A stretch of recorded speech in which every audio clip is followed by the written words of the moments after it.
യൂസഫ് നബി യാക്കൂബ് നബിയുടെയും റാഹേലിന്റെയും മകനായിരുന്നു.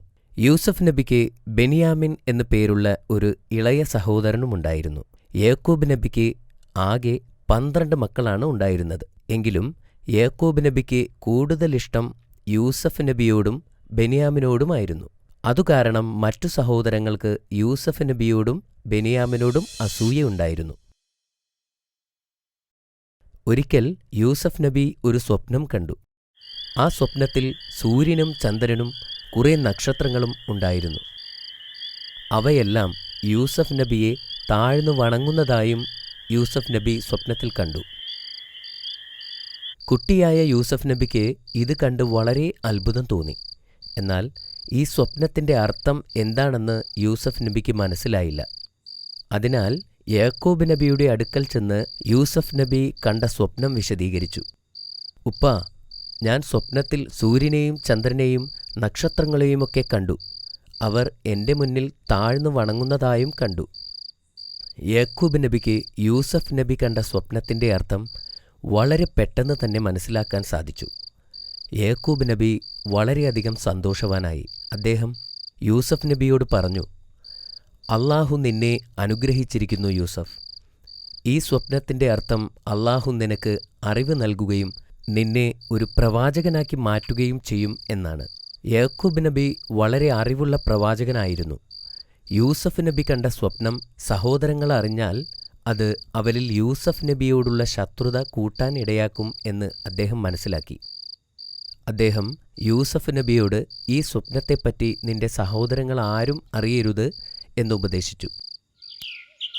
പക്ഷേ നിഷ്കളങ്കനായ യൂസഫ് നബി സഹോദരങ്ങളോട് തൻ്റെ സ്വപ്നത്തെപ്പറ്റി പറഞ്ഞു. ഈ സംഭവം അറിഞ്ഞ് അവരുടെ ദേഷ്യം ഇരട്ടിയായി വർദ്ധിച്ചു. ഉപ്പ, നമ്മളെക്കാൾ യൂസഫിനെ ഇഷ്ടപ്പെടാനുള്ള കാരണം എന്താണെന്നാണ് എനിക്ക് മനസ്സിലാകാത്തത്. ഒരുപക്ഷെ അവൻ നല്ല സുന്ദരനായതുകൊണ്ടായിരിക്കും. അവൻ്റെ ശല്യം ഇല്ലാതാക്കണം. നമുക്ക് അവനെ അങ്ങ് കൊന്നുകളഞ്ഞാലോ? പക്ഷേ നമ്മൾ എങ്ങനെ അവനെ കൊല്ലും? ദൂരെ എവിടെയെങ്കിലും കൊണ്ടുപോയി കൊന്നുകളയണം. അവനെ കൊല്ലേണ്ട ആവശ്യമില്ല. നമുക്ക് ആ കാണുന്ന പൊട്ടക്കിണറ്റിലേക്ക് വലിച്ചെറിയാം. ആരെങ്കിലും വന്ന് അവനെ പൊക്കിയെടുത്ത് അടിമയാക്കി ദൂരേക്ക് കൊണ്ടുപോയിക്കൊള്ളും. അതായിരിക്കും നല്ലത്. യൂസഫ് നബിയുടെ സഹോദരങ്ങൾ ഈ വിധം തന്ത്രങ്ങൾ മെനഞ്ഞുകൊണ്ടേയിരുന്നു. സഹോദരങ്ങൾ എല്ലാവരും ചേർന്ന് യാക്കൂബ് നബിയുടെ അടുത്തെത്തി. യൂസഫ് നബിയെ അവരുടെ കൂടെ അയക്കാനായി ആവശ്യപ്പെട്ടു. എന്നാൽ യാക്കൂബ് നബിക്ക് യൂസഫ് നബിയുടെ കാര്യത്തിൽ അല്പം ഭയമുണ്ടായിരുന്നു. കാരണം യൂസഫ് നബിയോട് മറ്റുള്ളവർക്കുള്ള അസൂയ യാക്കൂബ് നബിക്ക് അറിയാമായിരുന്നു. അദ്ദേഹം ആദ്യം സമ്മതിച്ചില്ല. യൂസഫ് ഞങ്ങളുടെ പ്രിയപ്പെട്ട സഹോദരനല്ലേ? ഞങ്ങൾ അവനെ പൊന്നുപോലെ നോക്കില്ലേ? പിന്നെ എന്തിനാണ് ഭയപ്പെടുന്നത്? ഞാൻ പേടിക്കുന്നത് നിങ്ങൾ കളിക്കുന്ന സമയം വല്ല ചെന്നായയും പിടിച്ചു കൊണ്ടുപോയാലോ എന്നാണ്. യാക്കൂബ് നബി പറഞ്ഞു, അവനെ ഞങ്ങളുടെ കൂടെ അയക്കൂ. ഒരു പോറൽ പോലും പറ്റാതെ ഞങ്ങൾ നോക്കിക്കൊള്ളാം. ഞങ്ങൾ ഒന്നിച്ചുണ്ടാകുമ്പോൾ എന്ത് അപകടം സംഭവിക്കാനാണ്? ഞങ്ങൾ എപ്പോഴും ഒന്നിച്ചുണ്ടാകുമല്ലോ. ഞങ്ങൾ അവനെ നോക്കിക്കൊള്ളാം.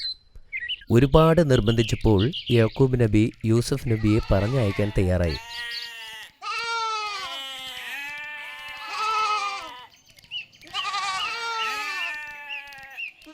അടുത്ത ദിവസം അവരെല്ലാവരും കൂടി ഒരു കാട്ടിലേക്ക് യാത്രയായി. കൂടെ യൂസഫ് നബിയും ഉണ്ടായിരുന്നു. യൂസഫ് നബിയുടെ സഹോദരങ്ങൾ ആ അസുലഭ നിമിഷത്തിനായി കാത്തിരിക്കുകയായിരുന്നു. അവർ കണക്കുകൂട്ടിയതുപോലെ യൂസഫ് നബിയെ ഒരു പൊട്ടക്കിണറിനടുത്തേക്ക് കൊണ്ടുപോയി. പൊട്ടക്കിണറിനടുത്ത് എത്തിയപ്പോൾ അവർ യൂസഫ് നബിയെ ബലമായി പിടിച്ചുവച്ചു.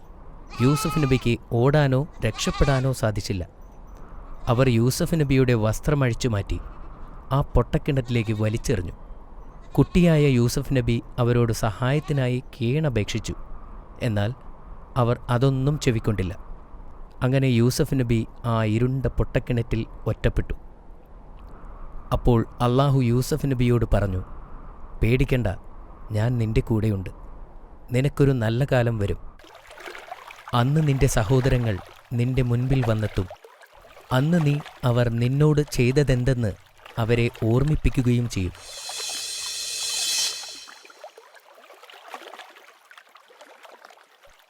യൂസഫ് നബി കിണറിൻ്റെ അകത്ത് പാറക്കെട്ടുള്ള ഭാഗത്ത് സുരക്ഷിതമായി ഇരുന്നു.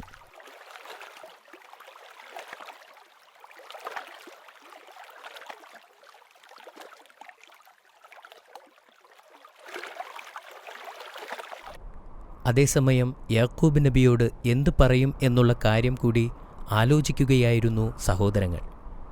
നമുക്ക് പറയാം, ഉപ്പ പേടിച്ചതുപോലെ അവനെ ഒരു ചെന്നായ പിടിച്ചു കൊണ്ടുപോയി എന്ന്. അതെ, അങ്ങനെ തന്നെ പറയാം. അവർ അങ്ങനെ ഒരു ആടിനെ കൊല്ലുകയും അതിൻ്റെ രക്തം യൂസഫ് നബിയുടെ വസ്ത്രത്തിൽ പുരട്ടുകയും ചെയ്തു.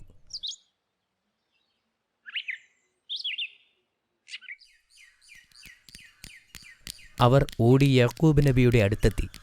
ഉപ്പ, ഞങ്ങൾ യൂസഫിനെ ഞങ്ങളുടെ സാധനങ്ങൾ ഏൽപ്പിച്ച് കളിക്കാൻ പോയതായിരുന്നു. തിരിച്ചെത്തുമ്പോഴേക്കും അവനെ ഒരു ചെന്നായ കടിച്ചുകൊണ്ടുപോയി ഉപ്പ.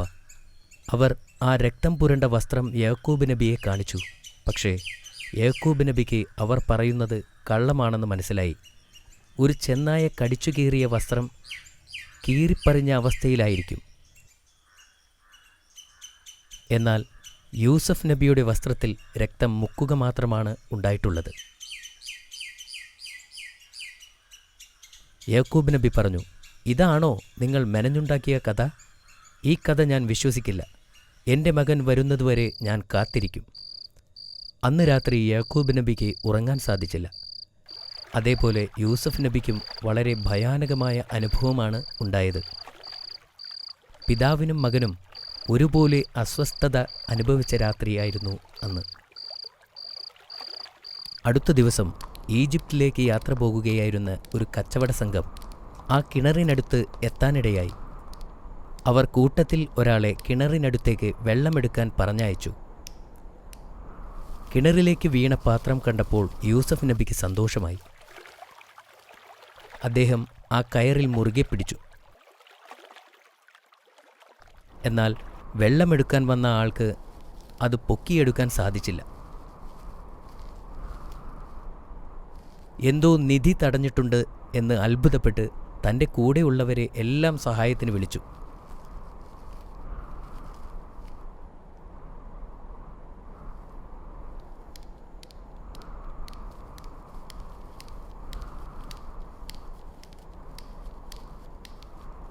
അവർ ആ പാത്രം പൊക്കിയെടുത്തപ്പോൾ വളരെ ഭംഗിയുള്ള ഒരു ആൺകുട്ടിയെ കണ്ടു.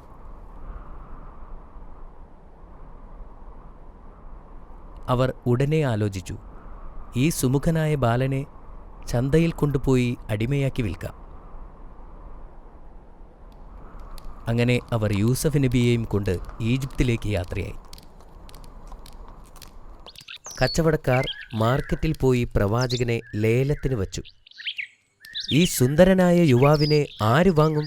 അവർ ഉച്ചത്തിൽ വിളിച്ചു ചോദിച്ചു.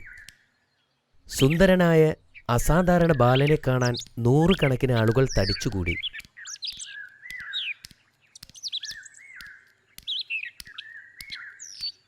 ഈജിപ്തിലെ മുഖ്യമന്ത്രി അസീസ് ഏതാനും വെള്ളി നാണയങ്ങൾ നൽകി നബിയെ ലേലത്തിന് വാങ്ങിച്ചു.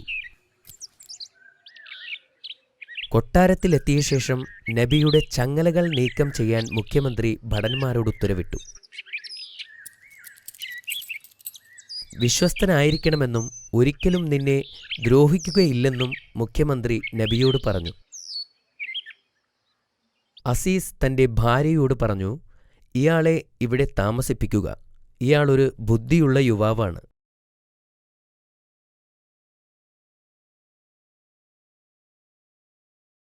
കൊട്ടാരത്തിലുള്ളവർ നബിയെ നന്നായി പരിപാലിച്ചു. എങ്കിലും താൻ ഒരു അഭയാർത്ഥിയാണെന്ന് നബിക്ക് അറിയാമായിരുന്നു. ആഴമുള്ള കിണറ്റിൽ നിന്നും ജീവനോടെ പുറത്തു വരാൻ സാധിച്ചതിലും കച്ചവടക്കാരുടെ കയ്യിൽ നിന്നും രക്ഷപ്പെടുത്തിയതിനും അദ്ദേഹം വീണ്ടും വീണ്ടും അള്ളാഹുവിനോട് നന്ദി പറഞ്ഞു. ഇപ്പോൾ അദ്ദേഹം കൊട്ടാരത്തിലെ എല്ലാ സുഖസൗകര്യങ്ങളും ആസ്വദിക്കുന്നുണ്ട്. അദ്ദേഹത്തിന് ധാരാളം ആഹാര സാധനങ്ങളും ലഭിക്കുന്നുണ്ട്. എന്നാലും സഹോദരന്മാരും മാതാപിതാക്കളും അടുത്തില്ലാത്തതിനാൽ വളരെ ദുഃഖമുണ്ടായിരുന്നു. തൻ്റെ ആഹ്ലാദകരമായ പെരുമാറ്റം കൊണ്ട് നബി എല്ലാവരുടെയും ഹൃദയത്തിൽ ഇടം നേടി. മുഖ്യമന്ത്രിയുടെ ഭാര്യയുടെ വ്യക്തിപരമായ ശുശ്രൂഷകനാകുകയും ചെയ്തു. അവർ കണ്ടിട്ടുള്ളതിൽ വച്ച് ഏറ്റവും നല്ല മനുഷ്യനായി യൂസഫ് നബിയെ കണ്ടു. ആളുകൾ നബിയുടെ സൗന്ദര്യത്തിൽ ആകൃഷ്ടരായി. നബിയുടെ മുഖത്ത് പ്രതിഫലിക്കുന്നത് ആത്മാവിൻ്റെ വിശുദ്ധിയായിരുന്നു. അദ്ദേഹം വളർന്നപ്പോൾ അറിവും വിജ്ഞാനവും നേടി. പെട്ടെന്ന് തന്നെ അദ്ദേഹം നല്ലൊരു പ്രഭാഷകനായി. എപ്പോഴും ജനങ്ങളെ ആകർഷിച്ചിരുന്ന ഒരു വ്യക്തിത്വമായിരുന്നു അദ്ദേഹത്തിൻ്റേത്. യൂസഫ് നബി തൻ്റെ ജീവിതത്തിൽ കണ്ട ഏറ്റവും സത്യസന്ധനും മാന്യനുമായ വ്യക്തിയാണെന്ന് അദ്ദേഹത്തിൻ്റെ യജമാനൻ തിരിച്ചറിഞ്ഞു. കുറച്ചുനാൾ കഴിഞ്ഞ് അദ്ദേഹം ഭവനഭരണത്തിൻ്റെ മേലധികാരിയായി. മുഖ്യമന്ത്രിക്ക് തൻ്റെ മകനെപ്പോലെയായിരുന്നു അദ്ദേഹം. മുഖ്യമന്ത്രിയുടെ ഭാര്യ സുലൈഖയ്ക്ക് യൂസഫിനോട് ആരാധന തോന്നി. അവർ സംസാരിച്ചുകൊണ്ടിരിക്കുമ്പോൾ പോലും അദ്ദേഹത്തെ ശ്രദ്ധിച്ചുകൊണ്ടിരുന്നു. അപ്പോൾ അവൾക്ക് പ്രവാചകനോടുള്ള അഭിനിവേശം വർദ്ധിച്ചു. പ്രവാചകനോടുള്ള ഭ്രാന്തമായ സ്നേഹത്താൽ അവൾക്ക് ഉറക്കമില്ലാത്ത രാത്രികളായി. സുലൈഖയ്ക്ക് തൻ്റെ ആഗ്രഹങ്ങളെ പിടിച്ചു നിർത്താൻ കഴിഞ്ഞില്ല. ഒരിക്കൽ പ്രവാചകൻ കിടപ്പറയിൽ ഒറ്റയ്ക്കായിരുന്നപ്പോൾ അവൾ നബിയെ ചുംബിക്കാൻ ശ്രമിച്ചു. യൂസഫ് നബി അള്ളാഹുവിന് കീഴ്പ്പെട്ടവനായിരുന്നു. അദ്ദേഹം അവളെ വിട്ടുപോയി. പ്രവാചകന്റെ നിരസനം സുലൈഖയുടെ ആവേശമുയർത്തി. വാതിലിനു നേരെ നീങ്ങുകയായിരുന്ന നബിയെ പിന്തുടർന്ന് അദ്ദേഹത്തിൻ്റെ കുപ്പായത്തിൽ കയറിപ്പിടിച്ചു. അദ്ദേഹത്തിൻ്റെ കുപ്പായം കീറിയെടുത്ത് കീറിയ കഷ്ണം തുണി അവളുടെ കയ്യിലുണ്ടായിരുന്നു. പെട്ടെന്ന് വാതിൽ തുറന്ന് അവളുടെ ഭർത്താവും ബന്ധുക്കളും അവിടെ എത്തി. അവൾ ഭർത്താവിനെ കണ്ടപ്പോൾ വക്രതയുള്ള ആ സ്ത്രീ അവളുടെ സ്വരം മാറ്റി കയ്യിലിരിക്കുന്ന കീറിയ തുണിക്കഷ്ണം ഉയർത്തിക്കൊണ്ട് ഇങ്ങനെ പറഞ്ഞു: "ഈ മനുഷ്യൻ എന്നെ പിടിക്കാൻ ശ്രമിച്ചു. നിങ്ങൾ അവനെ ഇപ്പോൾ തന്നെ തടവിലാക്കണം." അവൾ പ്രവാചകനെ കുറ്റപ്പെടുത്താൻ ശ്രമിച്ചുകൊണ്ടിരുന്നു. എന്നാൽ പ്രവാചകൻ അത് നിഷേധിച്ചു. "ഇവളാണ് എന്നെ കയറിപ്പിടിച്ചത്" എന്ന് അദ്ദേഹം പറഞ്ഞു. അസീസും കൂടെയുണ്ടായിരുന്നവരും ആരാണ് സത്യം പറയുന്നത് എന്നറിയാൻ അദ്ദേഹത്തിൻ്റെ കുപ്പായം പരിശോധിച്ചു. കുപ്പായത്തിൻ്റെ പുറകുവശമാണ് കീറിയതെന്ന് അവർ കണ്ടെത്തി. അപ്പോൾ മുഖ്യമന്ത്രി ഇങ്ങനെ പറഞ്ഞു: "യൂസഫാണ് നിന്നെ ആക്രമിച്ചതെങ്കിൽ കുപ്പായത്തിൻ്റെ മുൻപിൽ കീറുമായിരുന്നു. യൂസഫിൻ്റെ കുപ്പായത്തിൻ്റെ പിന്നിലാണ് വിള്ളലുള്ളത്." തൻ്റെ ഭാര്യ കള്ളം പറയുന്നതായി അസീസ് തിരിച്ചറിഞ്ഞപ്പോൾ തൻ്റെ ഭാര്യയുടെ മോശമായ പെരുമാറ്റത്തിൽ മുഖ്യമന്ത്രി പ്രവാചകനോട് ക്ഷമ ചോദിച്ചു. എന്നിട്ട് അദ്ദേഹം തൻ്റെ ഭാര്യയോട് മാപ്പ് തേടാൻ ആവശ്യപ്പെട്ടു. ഈ സംഭവത്തെക്കുറിച്ചുള്ള വാർത്ത കാട്ടുതീ പോലെ പടർന്നു. "അവളെ നോക്കൂ," അവരിൽ ചിലർ പറഞ്ഞു. "അവൾ അവളുടെ അടിമയെ കയറിപ്പിടിക്കാൻ ശ്രമിച്ചു." മറ്റുള്ളവർ അവളെ പരിഹസിച്ച് ചിരിച്ചു. ആളുകൾ പറയുന്നത് കേട്ട് സുലൈഖ വിഷമിച്ചു. യൂസഫിനെപ്പോലെ സുന്ദരനായ ചെറുപ്പക്കാരന്റെ മുന്നിൽ പിടിച്ചു നിൽക്കുക ഏതൊരു സ്ത്രീക്കും അത്ര എളുപ്പമല്ലെന്ന് അവൾ വിശ്വസിച്ചു. ഒരു വിരുന്ന് നടത്താൻ എല്ലാ സ്ത്രീകളെയും അവളുടെ കൊട്ടാരത്തിലേക്ക് ക്ഷണിക്കാൻ അവർ തീരുമാനിച്ചു.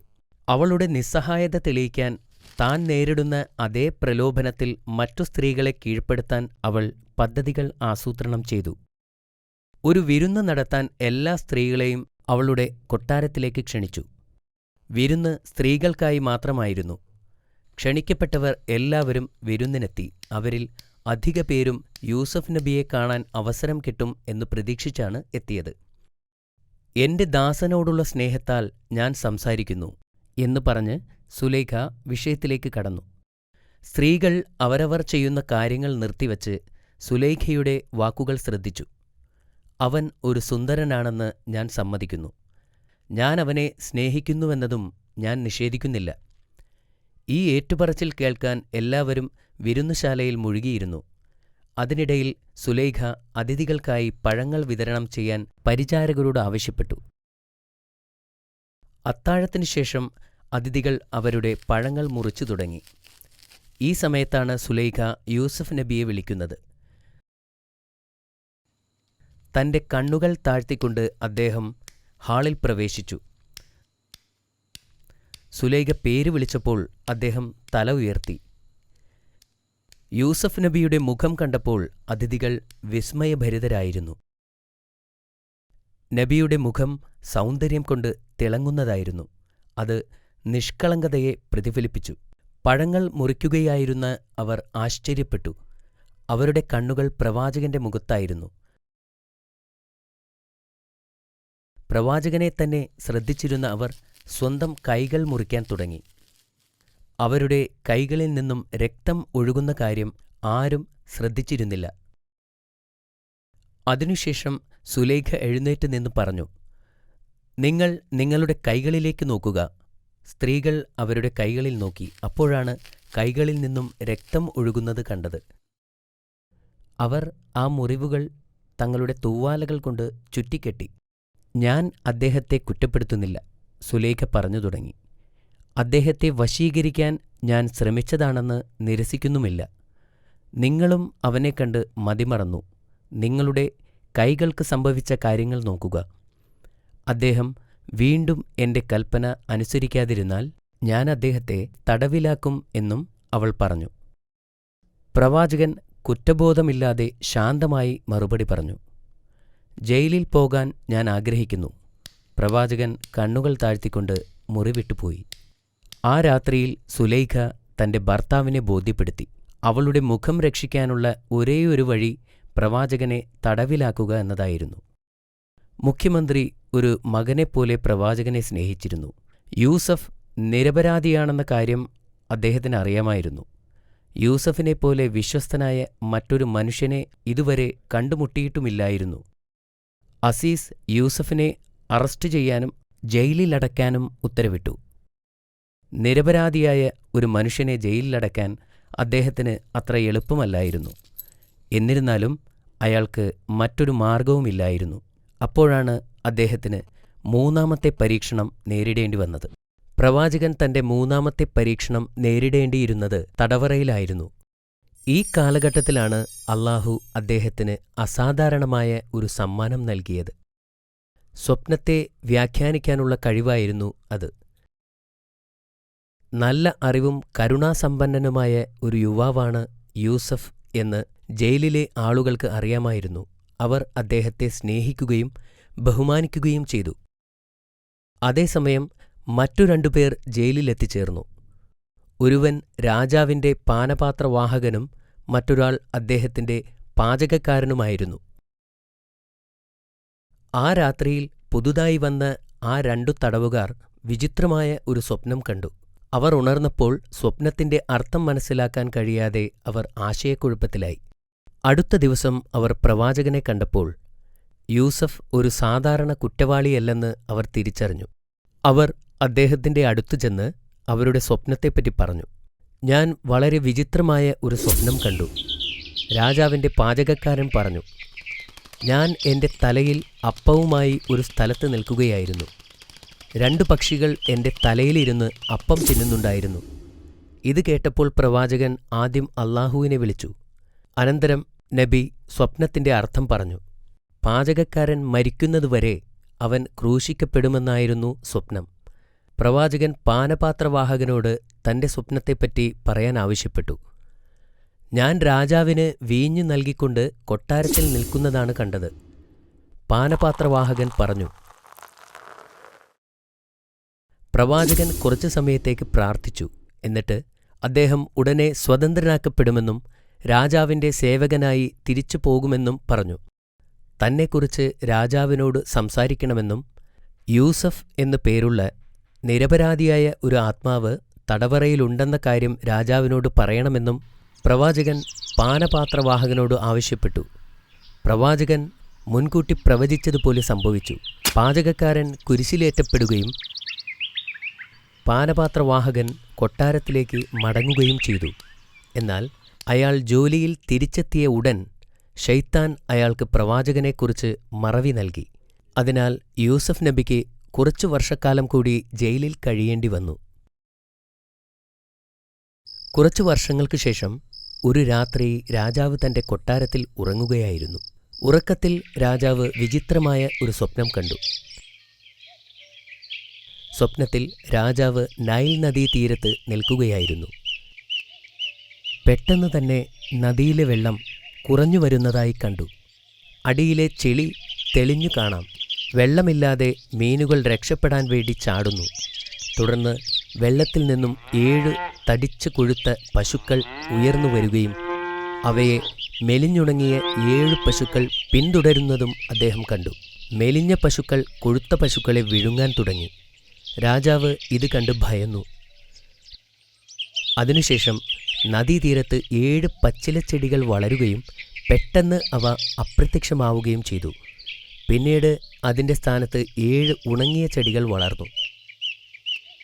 രാജാവ് തൻ്റെ സ്വപ്നത്തിൽ നിന്നും ഞെട്ടിയുണർന്നു. സ്വപ്നത്തിൻ്റെ അർത്ഥം മനസ്സിലാക്കാൻ കഴിയാത്തതിനാൽ അയാൾക്ക് ഞെട്ടലും വിഭ്രാന്തിയുമുണ്ടായി. അടുത്ത ദിവസം രാജാവ് തൻ്റെ മന്ത്രിമാരെയും പുരോഹിതന്മാരെയും ഉപദേശകരെയും വിളിച്ചുകൂട്ടി തൻ്റെ സ്വപ്നത്തെപ്പറ്റി അവരോട് പറഞ്ഞു. ഇതൊരു വിചിത്രമായ കുഴപ്പിക്കുന്ന സ്വപ്നമാണ്. താങ്കൾ ഒരുപക്ഷേ കൂടുതൽ ഭക്ഷണം കഴിച്ചതുകൊണ്ടാവാം. പുരോഹിതന്മാർ പറഞ്ഞു, നിങ്ങൾ ഒരു പുതപ്പില്ലാതെ ഉറങ്ങിയതുകൊണ്ടാവാം. മന്ത്രി പറഞ്ഞു, ഇത് ഒരു ദുസ്വപ്നം മാത്രമാണെന്നും അതിനെക്കുറിച്ച് വിഷമിക്കേണ്ട കാര്യമില്ലെന്നും അവരെല്ലാവരും പറഞ്ഞു. ഈ വാർത്ത പാനപാത്രവാഹകനിലുമെത്തി. അദ്ദേഹം ജയിലിലടയ്ക്കപ്പെട്ടപ്പോൾ കണ്ട സ്വപ്നത്തെക്കുറിച്ച് ഓർത്തു. പെട്ടെന്ന് അദ്ദേഹത്തിന് യൂസഫ് നബിയെക്കുറിച്ച് ഓർമ്മ വന്നു. അദ്ദേഹം രാജാവിൻ്റെ അടുത്തേക്ക് ഓടിച്ചെന്ന് പ്രവാചകനെപ്പറ്റി പറഞ്ഞു. കാരാഗൃഹത്തിലായിരുന്നപ്പോൾ തൻ്റെ സ്വപ്നം വ്യാഖ്യാനിച്ച കാര്യം രാജാവിനോട് പറഞ്ഞു. യൂസഫ് നബി തൻ്റെ നിരപരാധിത്വത്തെക്കുറിച്ച് രാജാവിനോട് പറയാൻ ആവശ്യപ്പെട്ടിരുന്നു. എന്നാൽ ഞാനത് മറന്നുപോയി. ഉടനെ രാജാവ് അയാളെ പ്രവാചകനെ കാണാൻ പറഞ്ഞയച്ചു. പാനപാത്രവാഹകൻ പ്രവാചകനെ കണ്ടുമുട്ടി രാജാവിൻ്റെ സ്വപ്നത്തെക്കുറിച്ച് പറഞ്ഞു. പ്രവാചകൻ അല്ലാഹുവിനോട് പ്രാർത്ഥിക്കുകയും പിന്നീട് സ്വപ്നത്തിൻ്റെ അർത്ഥം വിശദീകരിക്കുകയും ചെയ്തു. രാജ്യത്ത് 7 വർഷം സമ്പന്നമായ വിളവെടുപ്പുണ്ടാകും. അദ്ദേഹം പറഞ്ഞു, മണ്ണിൽ നന്നായി കൃഷി ചെയ്താൽ നല്ല വിളവുണ്ടാകും. ആളുകൾക്ക് ധാരാളം ഭക്ഷണമുണ്ടാകും. ഇതിനെ തുടർന്ന് രാജ്യത്ത് 7 വർഷത്തെ വരൾച്ചയുണ്ടാകും. ആവശ്യത്തിന് ഭക്ഷണമുണ്ടാവില്ല. ഈജിപ്ത് മുഴുവൻ ദാരിദ്ര്യത്തിലാവും. യൂസഫ് നബിയെ ജയിൽ മോചിതനാക്കാനും തൻ്റെ മുൻപിൽ ഹാജരാക്കാനും രാജാവ് ആജ്ഞാപിച്ചു. രാജാവിൻ്റെ ദൂതന്മാർ ജയിലിലെത്തി പ്രവാചകനെ മോചിപ്പിച്ചു. എന്നാൽ ജയിലിൽ നിന്നിറങ്ങാൻ പ്രവാചകൻ തയ്യാറായില്ല. എൻ്റെ നിരപരാധിത്വം തെളിയിക്കുന്നതുവരെ ഞാൻ ഈ ജയിലിൽ നിന്നും പുറത്തിറങ്ങില്ല എന്ന് പ്രവാചകൻ അവരോട് പറഞ്ഞു. ദൂതൻ രാജാവിൻ്റെ അടുത്ത് മടങ്ങിവന്നു. യൂസഫ് എവിടെയാണ്? രാജാവ് ചോദിച്ചു. അദ്ദേഹത്തെ മോചിപ്പിക്കാൻ ഞാൻ കൽപ്പിച്ചതല്ലേ? തൻ്റെ നിരപരാധിത്വം സ്ഥാപിക്കുന്നതുവരെ യൂസഫ് നബി ജയിൽ വിടാൻ വിസമ്മതിച്ചു എന്ന് അവർ മറുപടി പറഞ്ഞു. തെറ്റ് ചെയ്യാതെയാണ് യൂസഫ് ജയിലിലടയ്ക്കപ്പെട്ടതെന്ന് രാജാവ് തിരിച്ചറിഞ്ഞു. ഉടൻ അദ്ദേഹം ഒരു അന്വേഷണത്തിന് ഉത്തരവിട്ടു. മുഖ്യമന്ത്രിയുടെ ഭാര്യ സുലൈഖയെ കോടതിയിൽ ഹാജരാക്കി. അന്നത്തെ ആർഭാട വിരുന്നിൽ പങ്കെടുത്ത മറ്റു മന്ത്രിമാരുടെ ഭാര്യമാരെയും. എന്താണ് യൂസഫിന്റെ കഥ? രാജാവ് ചോദിച്ചു. മുഖ്യമന്ത്രിയുടെ ഭാര്യയെ അദ്ദേഹം അപമാനിക്കാൻ ശ്രമിച്ചു എന്നത് സത്യമാണോ? അദ്ദേഹം ഒന്നും ചെയ്തിട്ടില്ല, ഒരു സ്ത്രീ പറഞ്ഞു. അദ്ദേഹം അവളെ ഉപദ്രവിച്ചിട്ടില്ല എന്ന് മറ്റൊരാൾ പറഞ്ഞു. അദ്ദേഹം മലക്കുകളെപ്പോലെ നിഷ്കളങ്കനാണ് എന്ന് മറ്റൊരു സ്ത്രീ പറഞ്ഞു. അപ്പോൾ എല്ലാവരുടെയും ശ്രദ്ധ സുലൈഖയിലേക്ക് തിരിഞ്ഞു. അവളുടെ മുഖത്ത് അപ്പോൾ ചുളിവുകൾ വീണിരുന്നു. ഞാൻ അവനെ പ്രലോഭിപ്പിച്ചു, എന്നാൽ അവൻ വിസമ്മതിച്ചു. അവൾ ധൈര്യത്തോടെ സമ്മതിച്ചു. പ്രവാചകൻ നിരപരാധിയാണെന്ന് രാജാവിന് മനസ്സിലായി. പിന്നെ അവൻ പ്രവാചകനോട് കൊട്ടാരത്തിലേക്ക് വരുവാനായി കൽപ്പിച്ചു. പ്രവാചകൻ കൊട്ടാരത്തിലെത്തിയപ്പോൾ സുന്ദരനായ ആ ചെറുപ്പക്കാരനെ കണ്ട് രാജാവ് അമ്പരന്നു. കുറച്ചു സമയത്തേക്ക് പ്രവാചകന്റെ അറിവുകളെ പരീക്ഷിച്ചുകൊണ്ട് രാജാവ് അദ്ദേഹത്തോട് സംസാരിച്ചു. പ്രവാചകന്റെ മറുപടികൾ രാജാവിനെ അത്ഭുതപ്പെടുത്തുകയും യൂസഫ് നബി വളരെ ബുദ്ധിമാനാണെന്ന് രാജാവിന് ബോധ്യപ്പെടുകയും ചെയ്തു. പിന്നെ സംഭാഷണം സ്വപ്നത്തിലേക്ക് തിരിഞ്ഞു. വരാനിരിക്കുന്ന ക്ഷാമത്തിനെതിരെ ആസൂത്രണം ആരംഭിക്കാൻ അദ്ദേഹം രാജാവിനോട് ഉപദേശിച്ചു. ക്ഷാമം ഈജിപ്തിനെ മാത്രമല്ല എല്ലാ അയൽ രാജ്യങ്ങളെയും ബാധിക്കുമെന്ന് അദ്ദേഹം രാജാവിനോട് പറഞ്ഞു. രാജാവ് പ്രവാചകനെ കർഷകരുടെ ധാന്യപ്പുരകളെ നിയന്ത്രിക്കാനായി നിയമിച്ചു. രാജ്യത്തെയും വിളകളെയും പ്രതീക്ഷിച്ച ക്ഷാമത്തിൽ നിന്നും രക്ഷിക്കാനുള്ള ആസൂത്രണങ്ങളുടെ ഉത്തരവാദിത്വമായിരുന്നു അത്. കാലചക്രങ്ങൾ തിരിഞ്ഞു. ഏതാനും മാസങ്ങൾക്ക് മുമ്പ് ജയിലിൽ കഴിഞ്ഞിരുന്ന പ്രവാചകൻ ഇപ്പോൾ ഈജിപ്തിലെ മുതിർന്ന ഉദ്യോഗസ്ഥരിൽ ഒരാളായി മാറിക്കഴിഞ്ഞിരിക്കുന്നു. തുടർന്നു വന്ന 7 വർഷങ്ങളിൽ പ്രവാചകൻ കൃഷിക്കാരന്റെ മേൽ പൂർണ്ണ നിയന്ത്രണത്തിലായിരുന്നു. വിളകളുടെ വിളവെടുപ്പും സംഭരണവും അദ്ദേഹം വിശ്വസ്തയോടെ നിർവഹിച്ചു. വരാനിരിക്കുന്ന ക്ഷാമക്കാലത്തേക്കുള്ള ധാന്യങ്ങൾ അദ്ദേഹം ശ്രദ്ധാപൂർവം ശേഖരിച്ചു സംരക്ഷിച്ചു. യൂസഫ് നബി അലൈഹിസലാം ഈജിപ്തിലെ ധാന്യപ്പുരയുടെ മേൽനോട്ടക്കാരനായി മാറിക്കഴിഞ്ഞിരുന്നു. 7 വർഷങ്ങളിൽ കൃഷി, വിളവെടുപ്പ്, വിളകളുടെ സംഭരണം തുടങ്ങിയവ പ്രവാചകന്റെ പൂർണ്ണ നിയന്ത്രണത്തിലായിരുന്നു. സമൃദ്ധമായ വർഷങ്ങളിൽ പ്രവാചകൻ ധാരാളം ധാന്യങ്ങൾ സംഭരിച്ചു. ഭൂമി വരണ്ടു, ഇലകൾ പൊഴിഞ്ഞു, കുളങ്ങളിലെ വെള്ളം വറ്റി. പ്രവാചകൻ പ്രവചിച്ചതുപോലെ വരൾച്ച വന്നു. രാജ്യത്ത് മുഴുവൻ ക്ഷാമം വ്യാപിച്ചു. വെള്ളം എല്ലായിടത്തും വറ്റാൻ തുടങ്ങി. ഇലകൾ മഞ്ഞ നിറമായി. ആകാശത്തു നിന്നും ഒരു തുള്ളി മഴ പോലും ലഭിച്ചില്ല. ഈജിപ്തിൽ ആരും പട്ടിണി കിടന്നു മരിച്ചില്ല. കാരണം പ്രവാചകൻ വരാനിരിക്കുന്ന കഠിന നാളുകൾക്ക് വേണ്ടത്ര ധാന്യങ്ങൾ നേരത്തെ തന്നെ ശേഖരിച്ചിരുന്നു. യൂസഫ്, നിങ്ങൾ ചെയ്തത് ശരിയായിരുന്നു എന്ന് രാജാവ് പ്രവാചകനോട് പറഞ്ഞു. നിങ്ങൾ ഒരാൾ കാരണം മാത്രം ഞങ്ങളുടെ ജനങ്ങൾ കഷ്ടത അനുഭവിക്കുന്നില്ലല്ലോ. ഞങ്ങളുടെ അയൽവാസികൾ ഞങ്ങളുടെ സഹായം തേടുന്നു. ഞാൻ എന്താണ് പറയേണ്ടത്? രാജാവ് ചോദിച്ചു. അല്ലാഹു നമ്മെ രക്ഷിച്ചു, പ്രവാചകൻ പറഞ്ഞു. നമുക്ക് ധാരാളം ധാന്യങ്ങളുണ്ട്. ഇത് നമ്മുടെ അയൽക്കാരെ സഹായിക്കാനുള്ള സമയമാണെന്ന് ഞാൻ കരുതുന്നു. ഒരു ചെറിയ വിലയ്ക്ക് നമുക്ക് ധാന്യങ്ങൾ കൊടുക്കാം. നിരവധി ജീവൻ രക്ഷിക്കാനാകും. രാജാവ് പറഞ്ഞു, ഞാൻ നിങ്ങളോട് യോജിക്കുന്നു. അതിനുശേഷം ആവശ്യാനുസരണം ധാന്യങ്ങൾ വിതരണം ചെയ്യാൻ അദ്ദേഹം ഉത്തരവിട്ടു. കാനനിലും ക്ഷാമമുണ്ടായി. ഈജിപ്തിലെ ഭക്ഷ്യധാന്യങ്ങൾ വിതരണം ചെയ്യുന്ന വാർത്തയെക്കുറിച്ച് യാക്കൂബ് നബി കേട്ടിരുന്നു. ബെന്യാമിൻ ഒഴികെ തൻ്റെ മറ്റു പുത്രന്മാരെ ധാന്യം വാങ്ങുന്നതിനു വേണ്ടി ഈജിപ്തിലേക്ക് അയക്കാൻ അദ്ദേഹം തീരുമാനിച്ചു. സഹോദരന്മാർ ദിവസങ്ങളോളം സഞ്ചരിച്ച് ഒടുവിൽ ഈജിപ്തിലെത്തി. വിദൂരദേശത്തു നിന്ന് വന്ന 10 സഹോദരന്മാരെക്കുറിച്ച് യൂസഫ് നബി അലൈഹിസ്സലാം കേട്ടിരുന്നു. അവർ ധാന്യങ്ങൾ ശേഖരിക്കാൻ വന്നപ്പോൾ പ്രവാചകൻ അവരെ തിരിച്ചറിഞ്ഞു. പക്ഷേ സഹോദരങ്ങൾക്ക് അദ്ദേഹത്തിന് മനസ്സിലായില്ല. എങ്ങനെ മനസ്സിലാക്കാൻ സാധിക്കും? കാരണം വർഷങ്ങൾക്ക് മുമ്പ് അവരുടെ സഹോദരനെ കിണറ്റിലേക്ക് തള്ളിയിട്ടതാണല്ലോ.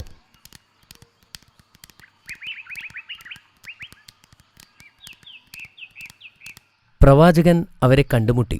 അദ്ദേഹം അവരെ സ്നേഹത്തോടെ സ്വാഗതം ചെയ്തു. ധാന്യങ്ങൾ നൽകിയതിനു ശേഷം അവർ എവിടെ നിന്നു വരുന്നു എന്ന് ചോദിച്ചു. ഞങ്ങൾ 11 സഹോദരങ്ങൾ മഹാനായ ഒരു പ്രവാചകന്റെ മക്കളാണ്. ഞങ്ങൾ കാനനിൽ നിന്ന് വന്നവരാണ്, അവർ മറുപടി നൽകി. ഞാൻ ഇവിടെ 10 പേരെ മാത്രമേ എണ്ണിയിട്ടുള്ളൂ എന്ന് പ്രവാചകൻ അവരോട് പറഞ്ഞു. പിതാവിൻ്റെ ആവശ്യപ്രകാരം ഒരു സഹോദരനെ വീട്ടിൽ നിർത്തിയിരിക്കുകയാണ് എന്നവർ പറഞ്ഞു. ഇത് കേട്ടപ്പോൾ പ്രവാചകന്റെ കണ്ണുകൾ നിറഞ്ഞു. അദ്ദേഹം തൻ്റെ ബാപ്പയെയും തൻ്റെ ചെറിയ സഹോദരനെയും കാണാൻ ആഗ്രഹിച്ചു. നിങ്ങൾ സത്യസന്ധരാണോ എന്ന് അദ്ദേഹം ചോദിച്ചു. സഹോദരങ്ങൾക്ക് ആശയക്കുഴപ്പമുണ്ടായി. ഞങ്ങൾ എന്തിന് താങ്കളോട് കള്ളം പറയണം? അവർ അദ്ദേഹത്തോട് ചോദിച്ചു. നിങ്ങൾ പറയുന്നത് സത്യമാണെങ്കിൽ നിങ്ങളുടെ ഇളയ സഹോദരനെ എൻ്റെ മുൻപിൽ കൊണ്ടുവരിക. അങ്ങനെയെങ്കിൽ നിങ്ങൾക്ക് ഞാൻ ഇരട്ടി ധാന്യങ്ങൾ തരാം. അല്ലെങ്കിൽ ഇനി ഒരിക്കലും ഈജിപ്തിലേക്ക് പ്രവേശിക്കരുത്. അദ്ദേഹം മുന്നറിയിപ്പ് നൽകി. പ്രവാചകൻ തൻ്റെ ജോലിക്കാരനോട് ഒരു ചെറിയ പണക്കിഴി കൊടുത്ത് അത് അവരുടെ ഒരു ചാക്കിനകത്ത് രഹസ്യമായി വയ്ക്കുവാൻ പറഞ്ഞു. ദിവസങ്ങൾക്കു ശേഷം അവർ കാനനിലെത്തി. തങ്ങളുടെ പിതാവിനെ വന്ദിച്ചുകൊണ്ട് പറഞ്ഞു, ബെന്യാമിൻ ഞങ്ങളോടൊപ്പം വരാതിരുന്നതുകൊണ്ട് ഞങ്ങൾക്ക് ചില വസ്തുക്കൾ നിഷേധിച്ചു. ബെന്യാമിനെ ഞങ്ങളോടൊപ്പം വരാൻ അനുവദിക്കുകയാണെങ്കിൽ കൂടുതൽ ധാന്യങ്ങൾ നൽകാൻ തയ്യാറാണെന്ന് മേലധികാരി ഞങ്ങളോട് വാഗ്ദാനം ചെയ്തിരിക്കുന്നു. ഞങ്ങളുടെ കൂടെ അവനെ പറഞ്ഞയക്കുക. എന്നാൽ പ്രായം ചെന്ന പ്രവാചകൻ ദുഃഖത്തോടെ പറഞ്ഞു, ബെന്യാമിനെ നിങ്ങളോടൊപ്പം വിടാൻ അനുവദിക്കില്ല. ഞാൻ നിങ്ങളെ എങ്ങനെ വിശ്വസിക്കും? യൂസഫിനോട് ചെയ്തത് എന്താണെന്ന് നിങ്ങൾക്കറിയാമല്ലോ.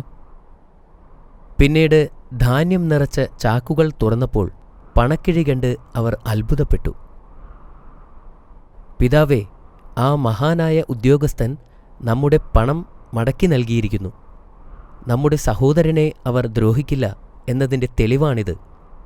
എന്നാൽ പ്രവാചകൻ വീണ്ടും നിരസിച്ചു. കുറച്ചു മാസങ്ങൾക്ക് ശേഷം അവരുടെ ധാന്യങ്ങൾ തീർന്നു തുടങ്ങി. യാക്കൂബ് നബി തൻ്റെ മക്കളോട് വീണ്ടും ഈജിപ്തിലേക്ക് പോകാൻ ആവശ്യപ്പെട്ടു. ബെന്യാമിൻ ഇല്ലാതെ ഞങ്ങൾക്ക് അവിടെ പോകാൻ കഴിയില്ല എന്ന് ഒരു സഹോദരൻ പറഞ്ഞു. ഈജിപ്തിലെ ഉദ്യോഗസ്ഥൻ നൽകിയ മുന്നറിയിപ്പ് അവർ അദ്ദേഹത്തെ ഓർമ്മിപ്പിച്ചു. പ്രവാചകൻ അവസാനം സമ്മതിച്ചു. പക്ഷേ അവർ ബെന്യാമിനെ സുരക്ഷിതമായി തിരികെ കൊണ്ടുവരാമെന്ന് പ്രതിജ്ഞ ചെയ്തതിനു ശേഷം മാത്രമായിരുന്നു അത്. നിങ്ങൾ വാഗ്ദാനം ചെയ്തിട്ടുള്ളതിന് അല്ലാഹു സാക്ഷിയാണ്. അവർ പോകുന്നതിനു മുമ്പ് അദ്ദേഹം അവരെ ഓർമ്മിപ്പിച്ചു. പ്രവാചകൻ അവരെ അനുഗ്രഹിക്കുകയും അവരുടെ സംരക്ഷണത്തിനായി പ്രാർത്ഥിക്കുകയും ചെയ്തു. അവർ ദിവസങ്ങളോളം മരുഭൂമിയിലൂടെ സഞ്ചരിച്ചു. സഹോദരന്മാർ ബെന്യാമിനെ നന്നായി പരിപാലിച്ചു. അവർ ഈജിപ്തിലെത്തിയപ്പോൾ യൂസഫ് നബി അവരെ സ്നേഹത്തോടെ സ്വീകരിച്ചു. അദ്ദേഹം അവർക്ക് ഒരു വിരുന്നൊരുക്കി. അദ്ദേഹം അവർക്ക് ജോഡികളായി കസേരയിട്ടു. തൻ്റെ പ്രിയപ്പെട്ട സഹോദരനായ ബെന്യാമിൻ്റെ അടുത്ത് അദ്ദേഹം ഇരുന്നു. ബെന്യാമിൻ കരയുന്നത് അദ്ദേഹം കണ്ടു. നീ എന്തിനാണ് കരയുന്നത്? അദ്ദേഹം തൻ്റെ ഇളയ സഹോദരനോട് ചോദിച്ചു. എൻ്റെ സഹോദരൻ യൂസഫ് ഇവിടെ ഉണ്ടായിരുന്നെങ്കിൽ ഞാൻ അദ്ദേഹത്തിൻ്റെ അടുത്തു തന്നെ ഇരിക്കുമായിരുന്നു എന്ന് ബെന്യാമിൻ പറഞ്ഞു. ആ രാത്രി പ്രവാചകനും ബെന്യാമിനും ഒറ്റയ്ക്കായിരുന്നു. ആ സമയത്ത് പ്രവാചകൻ തൻ്റെ സഹോദരനോട് ചോദിച്ചു, നിനക്ക് എന്നെ നിന്റെ സഹോദരനെപ്പോലെ കാണാൻ കഴിയുമോ? ബെന്യാമിൻ ബഹുമാനപൂർവ്വം മറുപടി പറഞ്ഞു, ഒരിക്കലും തൻ്റെ സഹോദരൻ്റെ സ്ഥാനത്ത് കാണാൻ കഴിയില്ല. ഇത് കേട്ട് പ്രവാചകൻ തകർന്നുപോയി. ബെന്യാമിൻ, ഞാൻ നിങ്ങളുടെ നഷ്ടപ്പെട്ട സഹോദരനാണ്. വർഷങ്ങൾ കഴിഞ്ഞ് വിധി നമ്മെ ഒന്നിപ്പിച്ചിരിക്കുകയാണ്. ബെന്യാമിന് ഇത് കേട്ടപ്പോൾ ഭയങ്കര സന്തോഷമായി. ഞാൻ പറയുന്നത് ശ്രദ്ധിക്കുക. സമയമാകുന്നതുവരെ ഇത് രഹസ്യമായി സൂക്ഷിക്കണം, പ്രവാചകൻ പറഞ്ഞു. ബെന്യാമിൻ സമ്മതിച്ചു. അവൻ പ്രവാചകനെ കെട്ടിപ്പിടിച്ചു. സന്തോഷം കൊണ്ട് കണ്ണു നിറയുകയും ചെയ്തു. അടുത്ത ദിവസം സഹോദരന്മാർ ധാന്യച്ചാക്കുകൾ കയറ്റിക്കൊണ്ടിരിക്കുന്ന സമയത്ത് യൂസഫ് നബി തൻ്റെ ജോലിക്കാരനോട് ബെന്യാമിൻ്റെ ചാക്കിനകത്ത് സ്വർണത്തിൻ്റെ അളവ് പാത്രം രഹസ്യമായി വയ്ക്കാൻ ആവശ്യപ്പെട്ടു. സഹോദരന്മാർ പുറത്തേക്ക് പോകാൻ ഒരുങ്ങിയപ്പോൾ പടയാളികൾ ഓടിവന്നു. സഹോദരന്മാരെ, അവിടെ നിൽക്കൂ, നിങ്ങൾ മോഷ്ടാക്കളാണ്, പടയാളികൾ ആക്രോശിച്ചു. ചുറ്റുമുള്ള ജനങ്ങൾ ഇത് കേട്ടു. അവർ സഹോദരന്മാർക്ക് ചുറ്റും കൂടി. ആശയക്കുഴപ്പത്തിലായ സഹോദരന്മാർ ചോദിച്ചു, എന്താണ് നിങ്ങൾക്ക് നഷ്ടപ്പെട്ടത്? രാജാവിൻ്റെ സ്വർണക്കപ്പ് എന്ന് സൈനികൻ പറഞ്ഞു. ഞങ്ങൾ ഇവിടെ മോഷ്ടിക്കാൻ വന്നതല്ല എന്ന് മറ്റൊരു സഹോദരൻ പറഞ്ഞു. സഹോദരങ്ങളെ ചോദ്യം ചെയ്യാൻ പ്രവാചകൻ ഒരു സൈനികനോട് നിർദ്ദേശിച്ചു.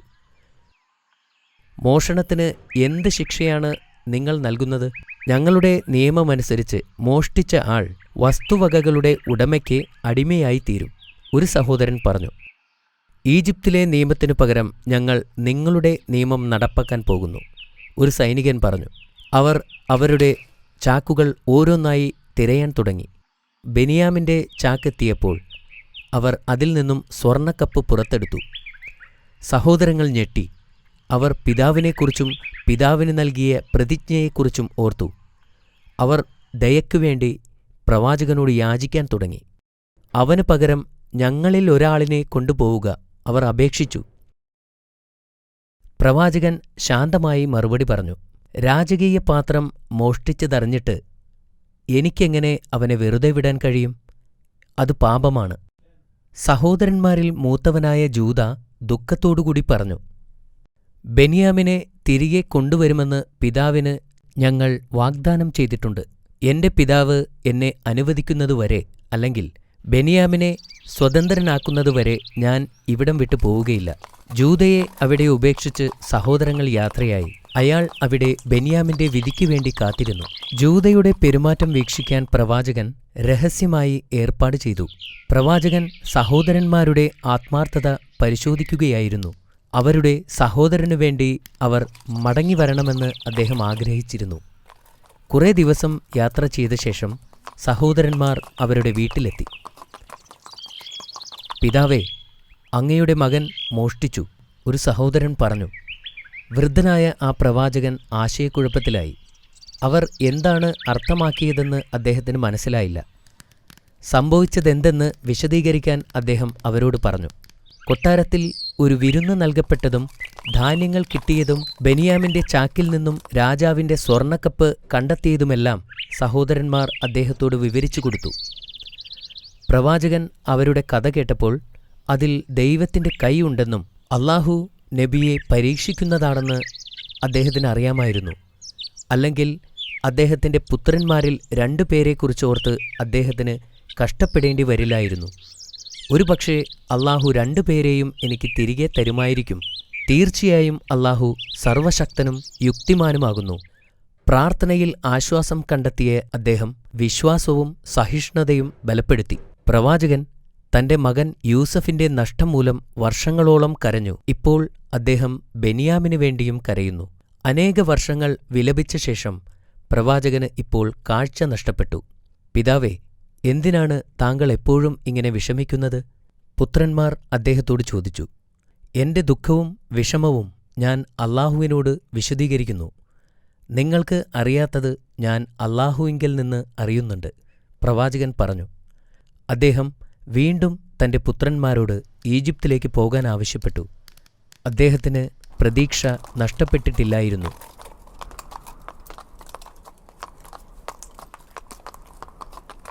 സഹോദരന്മാർ 3-ാം തവണയും ഈജിപ്തിലേക്ക് പോയി.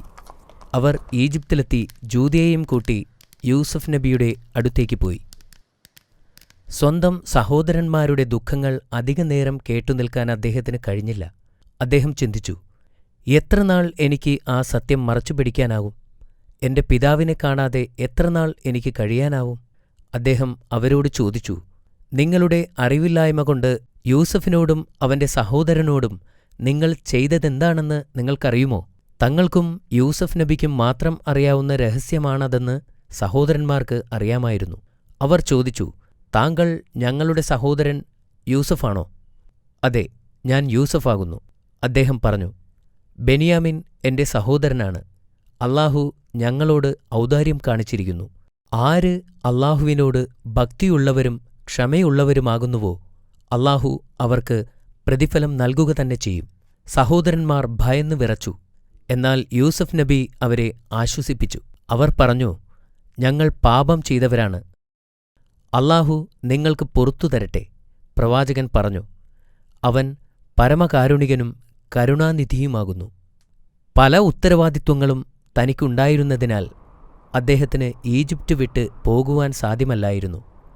അതുകൊണ്ടുതന്നെ അവരുടെ കയ്യിൽ അദ്ദേഹത്തിന്റെ ഒരു കുപ്പായം കൊടുത്തുകൊണ്ട് പറഞ്ഞു, നിങ്ങൾ എന്റെ ഈ കുപ്പായം കൊണ്ടുപോയിട്ട് എന്റെ പിതാവിന്റെ മുഖത്ത് തടവുക. അദ്ദേഹത്തിന് കാഴ്ച ലഭിക്കും. പിന്നെ കുടുംബവുമായി ഇങ്ങോട്ട് വരിക. സഹോദരന്മാർ അത് സമ്മതിച്ചു. അവർ കാനാനിലേക്ക് പോയി.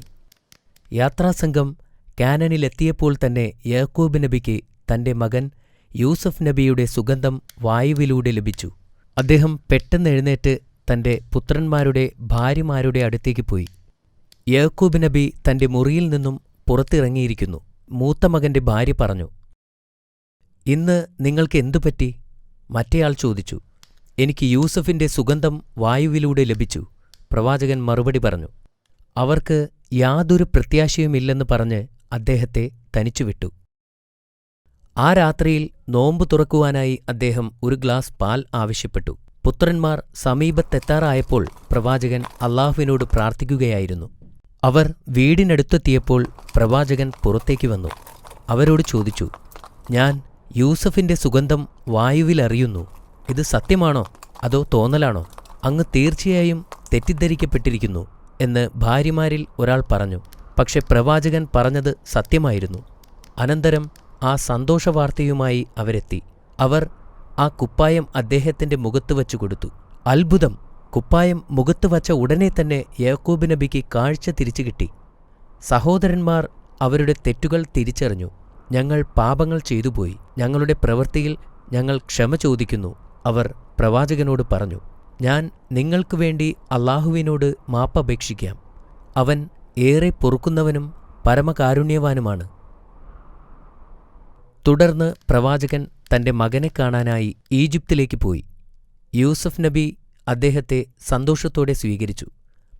പിന്നെ യൂസഫ് നബി തന്റെ പിതാവിനെ സിംഹാസനത്തിലിരുത്തി. പ്രവാചകന്റെ സന്തോഷത്തിന് അതിരില്ലായിരുന്നു. അദ്ദേഹത്തിന്റെ പിതാവും സഹോദരന്മാരും യൂസഫ് നബിയുടെ മുമ്പിൽ പ്രണാമം ചെയ്തു. യൂസഫ് നബി പറഞ്ഞു, ഇതായിരുന്നു ഞാൻ ചെറുപ്പമായിരുന്നപ്പോൾ കണ്ട സ്വപ്നം. 11 നക്ഷത്രങ്ങളും സൂര്യനും ചന്ദ്രനും എനിക്കു മുൻപിൽ സാഷ്ടാംഗം പ്രണമിക്കുന്നു. എന്റെ നാഥൻ അത് എനിക്ക് യാഥാർത്ഥ്യമാക്കി തന്നിരിക്കുന്നു.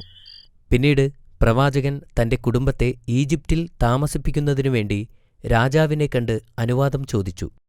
രാജാവിന് വലിയ സന്തോഷമായി. കാരണം പ്രവാചകൻ ആ രാജ്യത്തിന് വലിയൊരു മുതൽക്കൂട്ടായിരുന്നു. മഹത്തായ ശക്തിയും ഉത്തരവാദിത്വവും പ്രവാചകനെ അല്ലാഹുവിൽ നിന്നും വ്യതിചലിപ്പിച്ചില്ല.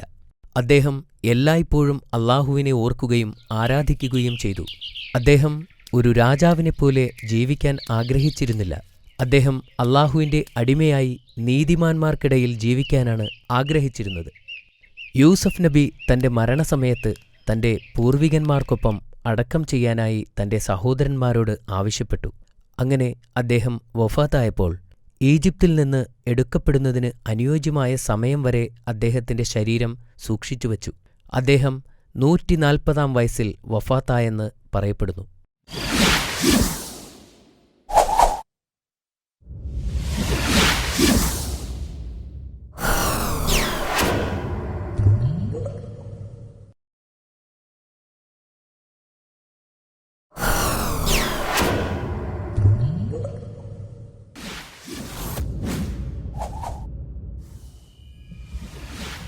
അസ്സലാമു അലൈക്കും. വാലൈക്കും അസ്സലാം. ഇന്നത്തെ കഥ കേൾക്കാൻ നീ തയ്യാറാണോ? അതെ ബാബാ. ഇന്ന് ഞാൻ യൂസഫ് നബി അലൈഹിസ്സലാമിന്റെ കഥയാണ് പറയാൻ പോകുന്നത്. യൂസഫ് നബിയോ? അതെ മോനെ, ഖുർആനിൽ വളരെ മനോഹരമായും വിശദമായും പറഞ്ഞിട്ടുള്ള കഥയാണ് യൂസഫ് നബിയുടേത്. നീ അത് ശ്രദ്ധിച്ചു കേൾക്കണം. ശരി, തുടങ്ങാം. ബിസ്മില്ലാഹ്.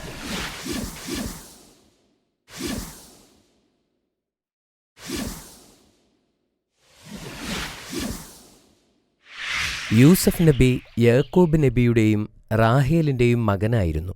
യൂസഫ് നബിക്ക് ബെനിയാമിൻ എന്നു പേരുള്ള ഒരു ഇളയ സഹോദരനുമുണ്ടായിരുന്നു.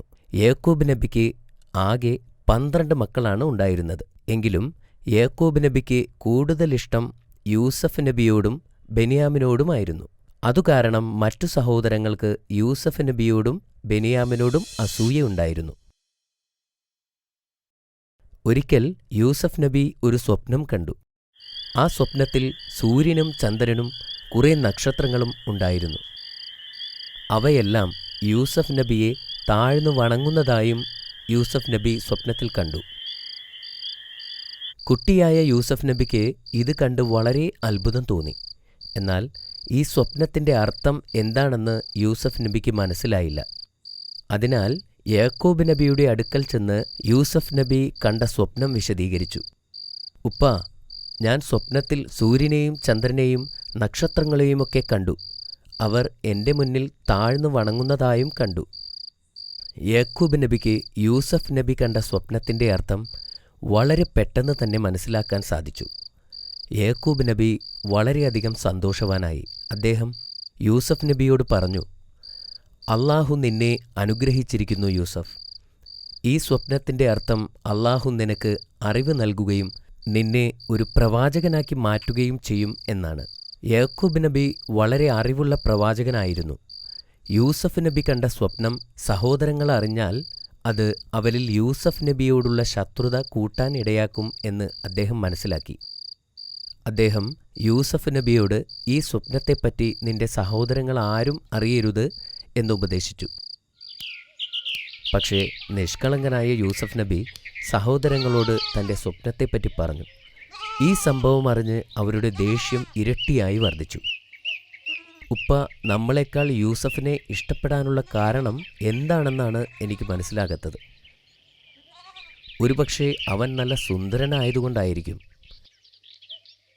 അവന്റെ ശല്യമില്ലാതാക്കണം. നമുക്ക് അവനെ അങ്ങ് കൊന്നുകളഞ്ഞാലോ? പക്ഷേ നമ്മൾ എങ്ങനെ അവനെ കൊല്ലും? ദൂരെ എവിടെയെങ്കിലും കൊണ്ടുപോയി കൊന്നുകളയണം. അവനെ കൊല്ലേണ്ട ആവശ്യമില്ല. നമുക്ക് ആ കാണുന്ന പൊട്ടക്കിണറ്റിലേക്ക് വലിച്ചെറിയാം. ആരെങ്കിലും വന്ന് അവനെ പൊക്കിയെടുത്ത് അടിമയാക്കി ദൂരേക്ക് കൊണ്ടുപോയിക്കൊള്ളും. അതായിരിക്കും നല്ലത്. യൂസഫ് നബിയുടെ സഹോദരങ്ങൾ ഈ വിധം തന്ത്രങ്ങൾ മെനഞ്ഞുകൊണ്ടേയിരുന്നു. സഹോദരങ്ങൾ എല്ലാവരും ചേർന്ന് യാക്കൂബ് നബിയുടെ അടുത്തെത്തി. യൂസഫ് നബിയെ അവരുടെ കൂടെ അയക്കാനായി ആവശ്യപ്പെട്ടു. എന്നാൽ യാക്കൂബ് നബിക്ക് യൂസഫ് നബിയുടെ കാര്യത്തിൽ അല്പം ഭയമുണ്ടായിരുന്നു. കാരണം യൂസഫ് നബിയോട് മറ്റുള്ളവർക്കുള്ള അസൂയ യാക്കൂബ് നബിക്ക് അറിയാമായിരുന്നു. അദ്ദേഹം ആദ്യം സമ്മതിച്ചില്ല.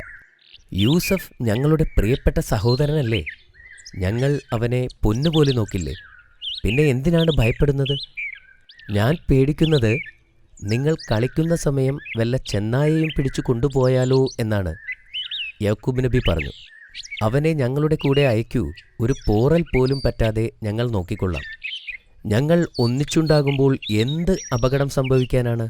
ഞങ്ങൾ എപ്പോഴും ഒന്നിച്ചുണ്ടാകുമല്ലോ, ഞങ്ങൾ അവനെ നോക്കിക്കൊള്ളാം.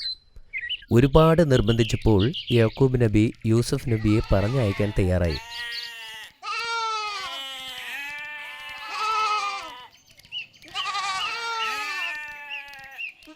അടുത്ത ദിവസം അവരെല്ലാവരും കൂടി ഒരു കാട്ടിലേക്ക് യാത്രയായി. കൂടെ യൂസഫ് നബിയും ഉണ്ടായിരുന്നു. യൂസഫ് നബിയുടെ സഹോദരങ്ങൾ ആ അസുലഭ നിമിഷത്തിനായി കാത്തിരിക്കുകയായിരുന്നു. അവർ കണക്കുകൂട്ടിയതുപോലെ യൂസഫ് നബിയെ ഒരു പൊട്ടക്കിണറിനടുത്തേക്ക് കൊണ്ടുപോയി. പൊട്ടക്കിണറിനടുത്ത് എത്തിയപ്പോൾ അവർ യൂസഫ് നബിയെ ബലമായി പിടിച്ചുവച്ചു. യൂസഫ് നബിക്ക് ഓടാനോ രക്ഷപ്പെടാനോ സാധിച്ചില്ല. അവർ യൂസഫ് നബിയുടെ വസ്ത്രമഴിച്ചു മാറ്റി ആ പൊട്ടക്കിണറ്റിലേക്ക് വലിച്ചെറിഞ്ഞു. കുട്ടിയായ യൂസഫ് നബി അവരോട് സഹായത്തിനായി കീണപേക്ഷിച്ചു. എന്നാൽ അവർ അതൊന്നും ചെവിക്കൊണ്ടില്ല. അങ്ങനെ യൂസഫ് നബി ആ ഇരുണ്ട പൊട്ടക്കിണറ്റിൽ ഒറ്റപ്പെട്ടു. അപ്പോൾ അള്ളാഹു യൂസഫ് നബിയോട് പറഞ്ഞു, പേടിക്കണ്ട, ഞാൻ നിന്റെ കൂടെയുണ്ട്. നിനക്കൊരു നല്ല കാലം വരും. അന്ന് നിന്റെ സഹോദരങ്ങൾ നിന്റെ മുൻപിൽ വന്നെത്തും. അന്ന് നീ അവർ നിന്നോട് ചെയ്തതെന്തെന്ന് അവരെ ഓർമ്മിപ്പിക്കുകയും ചെയ്യും.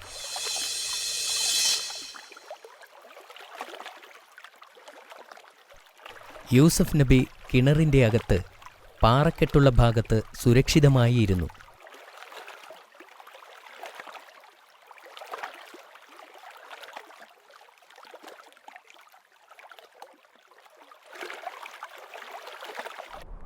അതേസമയം യാക്കൂബ് നബിയോട് എന്തു പറയും എന്നുള്ള കാര്യം കൂടി ആലോചിക്കുകയായിരുന്നു സഹോദരങ്ങൾ.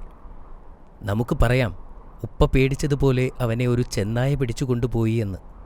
അതെ, അങ്ങനെ തന്നെ പറയാം. അവർ അങ്ങനെ ഒരു ആടിനെ കൊല്ലുകയും അതിൻ്റെ രക്തം യൂസഫ് നബിയുടെ വസ്ത്രത്തിൽ പുരട്ടുകയും ചെയ്തു.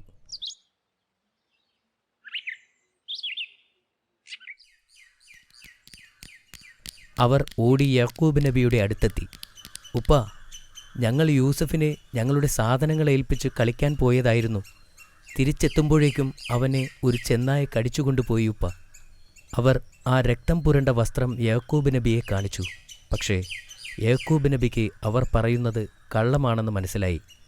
ഒരു ചെന്നായ കടിച്ചു കീറിയ വസ്ത്രം കീറിപ്പറിഞ്ഞ അവസ്ഥയിലായിരിക്കും. എന്നാൽ യൂസഫ് നബിയുടെ വസ്ത്രത്തിൽ രക്തം മുക്കുക മാത്രമാണ് ഉണ്ടായിട്ടുള്ളത്. യാക്കൂബ് നബി പറഞ്ഞു, ഇതാണോ നിങ്ങൾ മെനഞ്ഞുണ്ടാക്കിയ കഥ? ഈ കഥ ഞാൻ വിശ്വസിക്കില്ല. എൻ്റെ മകൻ വരുന്നതുവരെ ഞാൻ കാത്തിരിക്കും. അന്ന് രാത്രി യാക്കൂബ് നബിക്ക് ഉറങ്ങാൻ സാധിച്ചില്ല.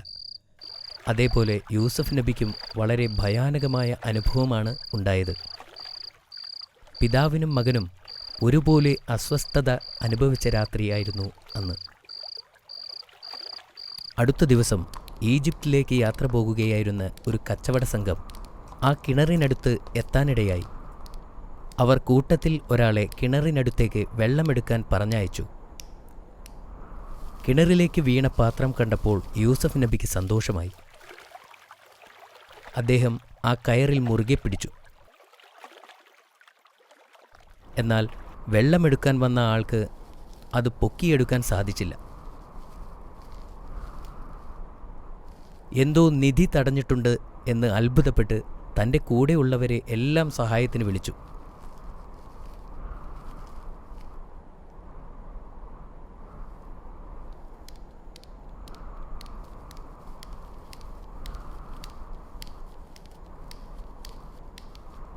അവർ ആ പാത്രം പൊക്കിയെടുത്തപ്പോൾ വളരെ ഭംഗിയുള്ള ഒരു ആൺകുട്ടിയെ കണ്ടു.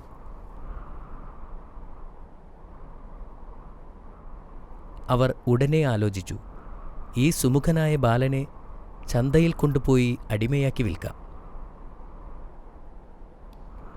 അങ്ങനെ അവർ യൂസഫ് നബിയെയും കൊണ്ട് ഈജിപ്തിലേക്ക് യാത്രയായി. കച്ചവടക്കാർ മാർക്കറ്റിൽ പോയി പ്രവാചകനെ ലേലത്തിന് വച്ചു. ഈ സുന്ദരനായ യുവാവിനെ ആര് വാങ്ങും? അവർ ഉച്ചത്തിൽ വിളിച്ചു ചോദിച്ചു. സുന്ദരനായ അസാധാരണ ബാലനെ കാണാൻ 100 കണക്കിന് ആളുകൾ തടിച്ചുകൂടി.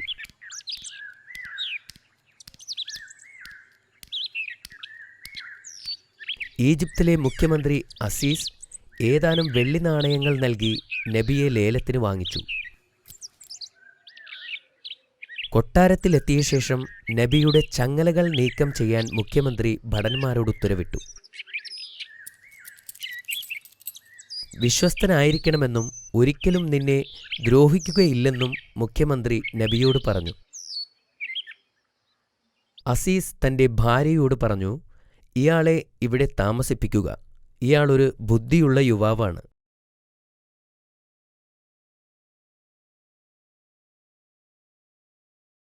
കൊട്ടാരത്തിലുള്ളവർ നബിയെ നന്നായി പരിപാലിച്ചു. എങ്കിലും താൻ ഒരു അഭയാർത്ഥിയാണെന്ന് നബിക്ക് അറിയാമായിരുന്നു. ആഴമുള്ള കിണറ്റിൽ നിന്നും ജീവനോടെ പുറത്തുവരാൻ സാധിച്ചതിലും കച്ചവടക്കാരുടെ കയ്യിൽ നിന്നും രക്ഷപ്പെടുത്തിയതിനും അദ്ദേഹം വീണ്ടും വീണ്ടും അള്ളാഹുവിനോട് നന്ദി പറഞ്ഞു. ഇപ്പോൾ അദ്ദേഹം കൊട്ടാരത്തിലെ എല്ലാ സുഖസൗകര്യങ്ങളും ആസ്വദിക്കുന്നുണ്ട്. അദ്ദേഹത്തിന് ധാരാളം ആഹാരസാധനങ്ങളും ലഭിക്കുന്നുണ്ട്. എന്നാലും സഹോദരന്മാരും മാതാപിതാക്കളും അടുത്തില്ലാത്തതിനാൽ വളരെ ദുഃഖമുണ്ടായിരുന്നു. തൻ്റെ ആഹ്ലാദകരമായ പെരുമാറ്റം കൊണ്ട് നബി എല്ലാവരുടെയും ഹൃദയത്തിൽ ഇടം നേടി. മുഖ്യമന്ത്രിയുടെ ഭാര്യയുടെ വ്യക്തിപരമായ ശുശ്രൂഷകനാകുകയും ചെയ്തു. അവർ കണ്ടിട്ടുള്ളതിൽ വച്ച് ഏറ്റവും നല്ല മനുഷ്യനായി യൂസഫ് നബിയെ കണ്ടു. ആളുകൾ നബിയുടെ സൗന്ദര്യത്തിൽ ആകൃഷ്ടരായി. നബിയുടെ മുഖത്ത് പ്രതിഫലിക്കുന്നത് ആത്മാവിൻ്റെ വിശുദ്ധിയായിരുന്നു. അദ്ദേഹം വളർന്നപ്പോൾ അറിവും വിജ്ഞാനവും നേടി. പെട്ടെന്ന് തന്നെ അദ്ദേഹം നല്ലൊരു പ്രഭാഷകനായി. എപ്പോഴും ജനങ്ങളെ ആകർഷിച്ചിരുന്ന ഒരു വ്യക്തിത്വമായിരുന്നു അദ്ദേഹത്തിൻ്റേത്. യൂസഫ് നബി തൻ്റെ ജീവിതത്തിൽ കണ്ട ഏറ്റവും സത്യസന്ധനും മാന്യനുമായ വ്യക്തിയാണെന്ന് അദ്ദേഹത്തിൻ്റെ യജമാനൻ തിരിച്ചറിഞ്ഞു. കുറച്ചുനാൾ കഴിഞ്ഞ് അദ്ദേഹം ഭവനഭരണത്തിൻ്റെ മേലധികാരിയായി. മുഖ്യമന്ത്രിക്ക് തൻ്റെ മകനെപ്പോലെയായിരുന്നു അദ്ദേഹം. മുഖ്യമന്ത്രിയുടെ ഭാര്യ സുലൈഖയ്ക്ക് യൂസഫിനോട് ആരാധന തോന്നി. അവർ സംസാരിച്ചുകൊണ്ടിരിക്കുമ്പോൾ പോലും അദ്ദേഹത്തെ ശ്രദ്ധിച്ചുകൊണ്ടിരുന്നു. അപ്പോൾ അവൾക്ക് പ്രവാചകനോടുള്ള അഭിനിവേശം വർദ്ധിച്ചു. പ്രവാചകനോടുള്ള ഭ്രാന്തമായ സ്നേഹത്താൽ അവൾക്ക് ഉറക്കമില്ലാത്ത രാത്രികളായി. സുലൈഖയ്ക്ക് തൻ്റെ ആഗ്രഹങ്ങളെ പിടിച്ചു നിർത്താൻ കഴിഞ്ഞില്ല. ഒരിക്കൽ പ്രവാചകൻ കിടപ്പറയിൽ ഒറ്റയ്ക്കായിരുന്നപ്പോൾ അവൾ നബിയെ ചുംബിക്കാൻ ശ്രമിച്ചു. യൂസഫ് നബി അള്ളാഹുവിന് കീഴ്പ്പെട്ടവനായിരുന്നു. അദ്ദേഹം അവളെ വിട്ടുപോയി. പ്രവാചകന്റെ നിരസനം സുലൈഖയുടെ ആവേശമുയർത്തി. വാതിലിനു നേരെ നീങ്ങുകയായിരുന്ന നബിയെ പിന്തുടർന്ന് അദ്ദേഹത്തിൻ്റെ കുപ്പായത്തിൽ കയറിപ്പിടിച്ചു. അദ്ദേഹത്തിൻ്റെ കുപ്പായം കീറിയെടുത്ത് കീറിയ കഷ്ണം തുണി അവളുടെ കയ്യിലുണ്ടായിരുന്നു. പെട്ടെന്ന് വാതിൽ തുറന്ന് അവളുടെ ഭർത്താവും ബന്ധുക്കളും അവിടെ എത്തി. അവൾ ഭർത്താവിനെ കണ്ടപ്പോൾ വക്രതയുള്ള ആ സ്ത്രീ അവളുടെ സ്വരം മാറ്റി കയ്യിലിരിക്കുന്ന കീറിയ തുണിക്കഷ്ണം ഉയർത്തിക്കൊണ്ട് ഇങ്ങനെ പറഞ്ഞു, ഈ മനുഷ്യൻ എന്നെ പിടിക്കാൻ ശ്രമിച്ചു. നിങ്ങളവനെ ഇപ്പോൾ തന്നെ തടവിലാക്കണം. അവൾ പ്രവാചകനെ കുറ്റപ്പെടുത്താൻ ശ്രമിച്ചുകൊണ്ടിരുന്നു. എന്നാൽ പ്രവാചകൻ അത് നിഷേധിച്ചു. ഇവളാണ് എന്നെ കയറിപ്പിടിച്ചത് എന്ന് അദ്ദേഹം പറഞ്ഞു. അസീസും കൂടെയുണ്ടായിരുന്നവരും ആരാണ് സത്യം പറയുന്നത് എന്നറിയാൻ അദ്ദേഹത്തിൻ്റെ കുപ്പായം പരിശോധിച്ചു. കുപ്പായത്തിൻ്റെ പുറകുവശമാണ് കീറിയതെന്ന് അവർ കണ്ടെത്തി. അപ്പോൾ മുഖ്യമന്ത്രി ഇങ്ങനെ പറഞ്ഞു, യൂസഫാണ് നിന്നെ ആക്രമിച്ചതെങ്കിൽ കുപ്പായത്തിൻ്റെ മുൻപിൽ കീറുമായിരുന്നു. യൂസഫിൻ്റെ കുപ്പായത്തിൻ്റെ പിന്നിലാണ് വിള്ളലുള്ളത്. തൻ്റെ ഭാര്യ കള്ളം പറയുന്നതായി അസീസ് തിരിച്ചറിഞ്ഞപ്പോൾ തൻ്റെ ഭാര്യയുടെ മോശമായ പെരുമാറ്റത്തിൽ മുഖ്യമന്ത്രി പ്രവാചകനോട് ക്ഷമ ചോദിച്ചു. എന്നിട്ട് അദ്ദേഹം തൻ്റെ ഭാര്യയോട് മാപ്പ് തേടാൻ ആവശ്യപ്പെട്ടു. ഈ സംഭവത്തെക്കുറിച്ചുള്ള വാർത്ത കാട്ടുതീ പോലെ പടർന്നു. അവളെ നോക്കൂ, അവരിൽ ചിലർ പറഞ്ഞു, അവൾ അവളുടെ അടിമയെ കയറിപ്പിടിക്കാൻ ശ്രമിച്ചു. മറ്റുള്ളവർ അവളെ പരിഹസിച്ച് ചിരിച്ചു. ആളുകൾ പറയുന്നത് കേട്ട് സുലൈഖ വിഷമിച്ചു. യൂസഫിനെപ്പോലെ സുന്ദരനായ ചെറുപ്പക്കാരന്റെ മുന്നിൽ പിടിച്ചു നിൽക്കുക ഏതൊരു സ്ത്രീക്കും അത്ര എളുപ്പമല്ലെന്ന് അവൾ വിശ്വസിച്ചു. ഒരു വിരുന്ന് നടത്താൻ എല്ലാ സ്ത്രീകളെയും അവളുടെ കൊട്ടാരത്തിലേക്ക് ക്ഷണിക്കാൻ അവർ തീരുമാനിച്ചു. അവളുടെ നിസ്സഹായത തെളിയിക്കാൻ താൻ നേരിടുന്ന അതേ പ്രലോഭനത്തിൽ മറ്റു സ്ത്രീകളെ കീഴ്പ്പെടുത്താൻ അവൾ പദ്ധതികൾ ആസൂത്രണം ചെയ്തു. ഒരു വിരുന്ന് നടത്താൻ എല്ലാ സ്ത്രീകളെയും അവളുടെ കൊട്ടാരത്തിലേക്ക് ക്ഷണിച്ചു. വിരുന്ന് സ്ത്രീകൾക്കായി മാത്രമായിരുന്നു. ക്ഷണിക്കപ്പെട്ടവർ എല്ലാവരും വിരുന്നിനെത്തി. അവരിൽ അധിക പേരും യൂസഫ് നബിയെ കാണാൻ അവസരം കിട്ടും എന്ന് പ്രതീക്ഷിച്ചാണ് എത്തിയത്. എന്റെ ദാസനോടുള്ള സ്നേഹത്താൽ ഞാൻ സംസാരിക്കുന്നു എന്ന് പറഞ്ഞ് സുലൈഖ വിഷയത്തിലേക്ക് കടന്നു. സ്ത്രീകൾ അവരവർ ചെയ്യുന്ന കാര്യങ്ങൾ നിർത്തിവച്ച് സുലൈഖയുടെ വാക്കുകൾ ശ്രദ്ധിച്ചു. അവൻ ഒരു സുന്ദരനാണെന്ന് ഞാൻ സമ്മതിക്കുന്നു. ഞാൻ അവനെ സ്നേഹിക്കുന്നുവെന്നതും ഞാൻ നിഷേധിക്കുന്നില്ല. ഈ ഏറ്റുപറച്ചിൽ കേൾക്കാൻ എല്ലാവരും വിരുന്നുശാലയിൽ മുഴുകിയിരുന്നു. അതിനിടയിൽ സുലൈഖ അതിഥികൾക്കായി പഴങ്ങൾ വിതരണം ചെയ്യാൻ പരിചാരകരോട് ആവശ്യപ്പെട്ടു. അത്താഴത്തിനു ശേഷം അതിഥികൾ അവരുടെ പഴങ്ങൾ മുറിച്ചു തുടങ്ങി. ഈ സമയത്താണ് സുലൈഖ യൂസഫ് നബിയെ വിളിക്കുന്നത്. തന്റെ കണ്ണുകൾ താഴ്ത്തിക്കൊണ്ട് അദ്ദേഹം ഹാളിൽ പ്രവേശിച്ചു. സുലൈഖ പേര് വിളിച്ചപ്പോൾ അദ്ദേഹം തല ഉയർത്തി. യൂസഫ് നബിയുടെ മുഖം കണ്ടപ്പോൾ അതിഥികൾ വിസ്മയഭരിതരായിരുന്നു. നബിയുടെ മുഖം സൗന്ദര്യം കൊണ്ട് തിളങ്ങുന്നതായിരുന്നു.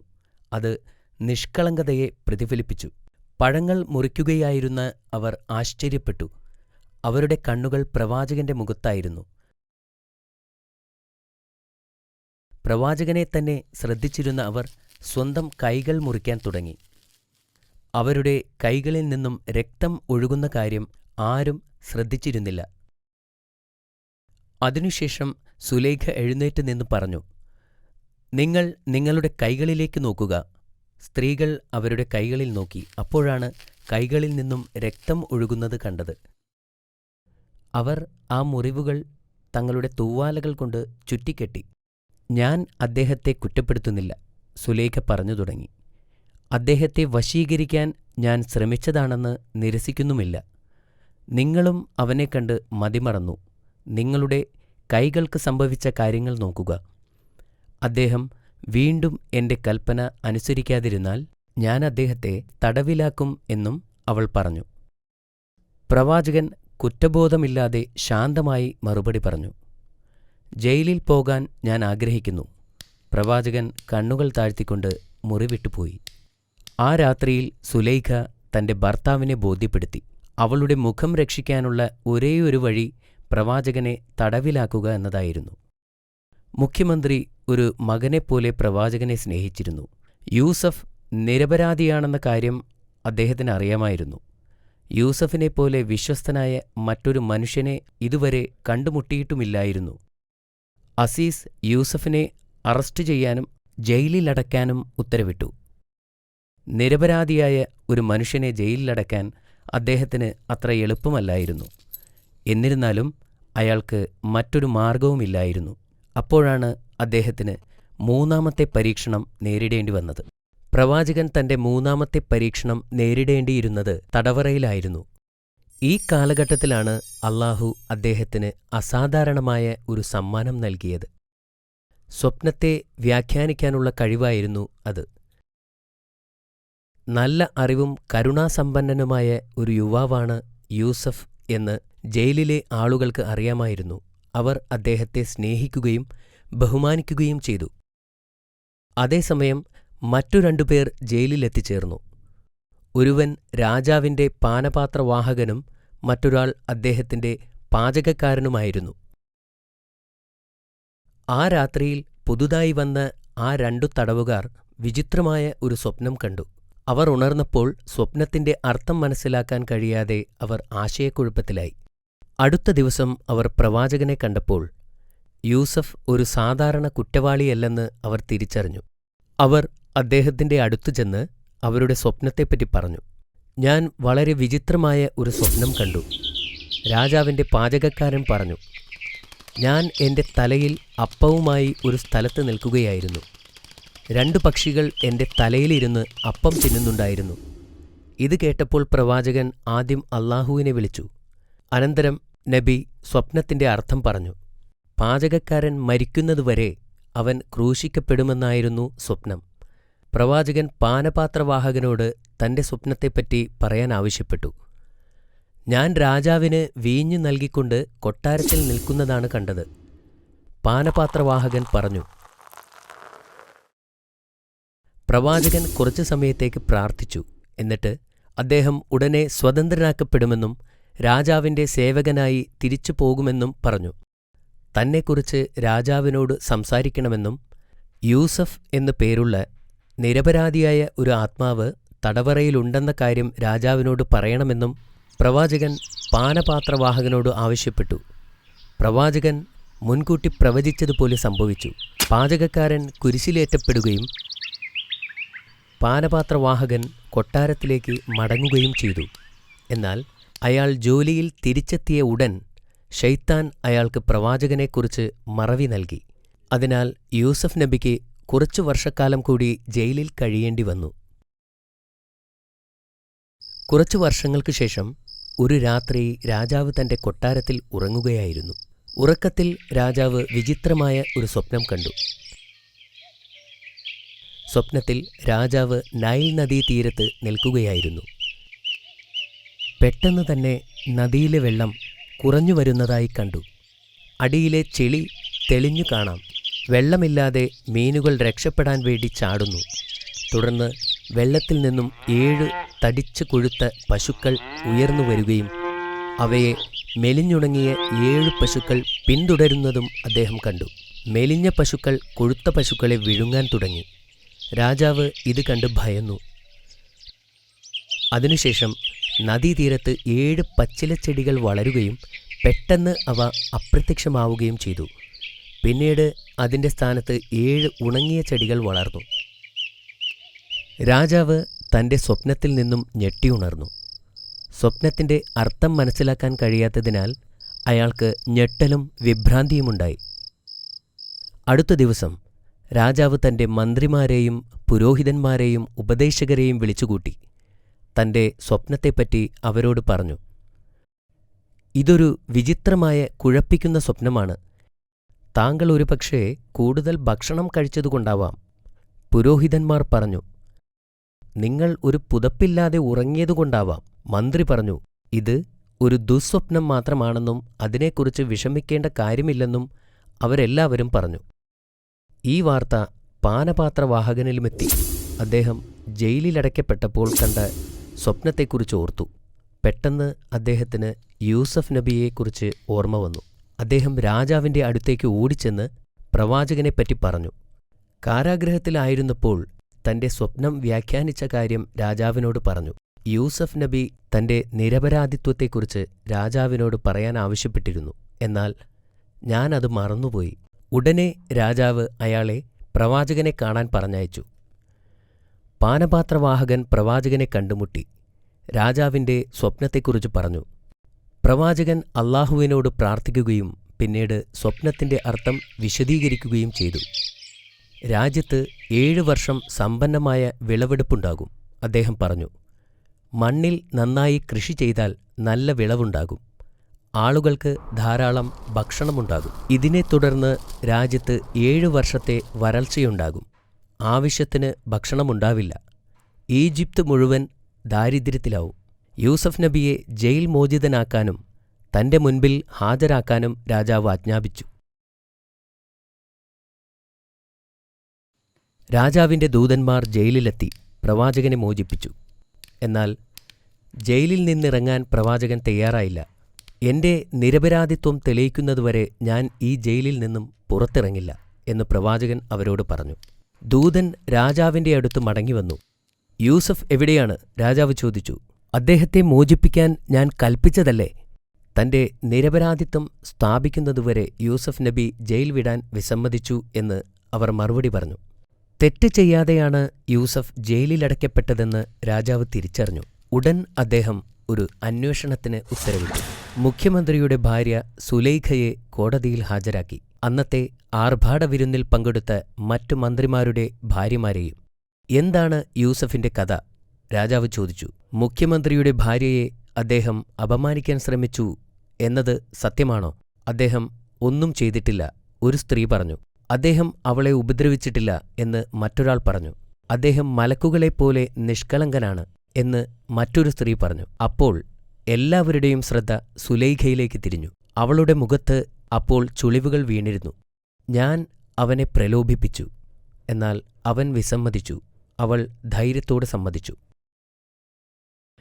പ്രവാചകൻ നിരപരാധിയാണെന്ന് രാജാവിന് മനസ്സിലായി. പിന്നെ അവൻ പ്രവാചകനോട് കൊട്ടാരത്തിലേക്ക് വരുവാനായി കൽപ്പിച്ചു. പ്രവാചകൻ കൊട്ടാരത്തിലെത്തിയപ്പോൾ സുന്ദരനായ ആ ചെറുപ്പക്കാരനെ കണ്ട് രാജാവ് അമ്പരന്നു. കുറച്ചു സമയത്തേക്ക് പ്രവാചകന്റെ അറിവുകളെ പരീക്ഷിച്ചുകൊണ്ട് രാജാവ് അദ്ദേഹത്തോട് സംസാരിച്ചു. പ്രവാചകന്റെ മറുപടികൾ രാജാവിനെ അത്ഭുതപ്പെടുത്തുകയും യൂസഫ് നബി വളരെ ബുദ്ധിമാനാണെന്ന് രാജാവിന് ബോധ്യപ്പെടുകയും ചെയ്തു. പിന്നെ സംഭാഷണം സ്വപ്നത്തിലേക്ക് തിരിഞ്ഞു. വരാനിരിക്കുന്ന ക്ഷാമത്തിനെതിരെ ആസൂത്രണം ആരംഭിക്കാൻ അദ്ദേഹം രാജാവിനോട് ഉപദേശിച്ചു. ക്ഷാമം ഈജിപ്തിനെ മാത്രമല്ല എല്ലാ അയൽ രാജ്യങ്ങളെയും ബാധിക്കുമെന്ന് അദ്ദേഹം രാജാവിനോട് പറഞ്ഞു. രാജാവ് പ്രവാചകനെ കർഷകരുടെ ധാന്യപ്പുരകളെ നിയന്ത്രിക്കാനായി നിയമിച്ചു. രാജ്യത്തെയും വിളകളെയും പ്രതീക്ഷിച്ച ക്ഷാമത്തിൽ നിന്നും രക്ഷിക്കാനുള്ള ആസൂത്രണങ്ങളുടെ ഉത്തരവാദിത്വമായിരുന്നു അത്. കാലചക്രങ്ങൾ തിരിഞ്ഞു. ഏതാനും മാസങ്ങൾക്ക് മുമ്പ് ജയിലിൽ കഴിഞ്ഞിരുന്ന പ്രവാചകൻ ഇപ്പോൾ ഈജിപ്തിലെ മുതിർന്ന ഉദ്യോഗസ്ഥരിൽ ഒരാളായി മാറിക്കഴിഞ്ഞിരിക്കുന്നു. തുടർന്നു വന്ന 7 വർഷങ്ങളിൽ പ്രവാചകൻ കൃഷിക്കാരന്റെ മേൽ പൂർണ്ണ നിയന്ത്രണത്തിലായിരുന്നു. വിളകളുടെ വിളവെടുപ്പും സംഭരണവും അദ്ദേഹം വിശ്വസ്തയോടെ നിർവഹിച്ചു. വരാനിരിക്കുന്ന ക്ഷാമക്കാലത്തേക്കുള്ള ധാന്യങ്ങൾ അദ്ദേഹം ശ്രദ്ധാപൂർവം ശേഖരിച്ചു സംരക്ഷിച്ചു. യൂസഫ് നബി അലൈഹിസലാം ഈജിപ്തിലെ ധാന്യപ്പുരയുടെ മേൽനോട്ടക്കാരനായി മാറിക്കഴിഞ്ഞിരുന്നു. 7 വർഷങ്ങളിൽ കൃഷി, വിളവെടുപ്പ്, വിളകളുടെ സംഭരണം തുടങ്ങിയവ പ്രവാചകന്റെ പൂർണ്ണ നിയന്ത്രണത്തിലായിരുന്നു. സമൃദ്ധമായ വർഷങ്ങളിൽ പ്രവാചകൻ ധാരാളം ധാന്യങ്ങൾ സംഭരിച്ചു. ഭൂമി വരണ്ടു, ഇലകൾ പൊഴിഞ്ഞു, കുളങ്ങളിലെ വെള്ളം വറ്റി. പ്രവാചകൻ പ്രവചിച്ചതുപോലെ വരൾച്ച വന്നു. രാജ്യത്തു മുഴുവൻ ക്ഷാമം വ്യാപിച്ചു.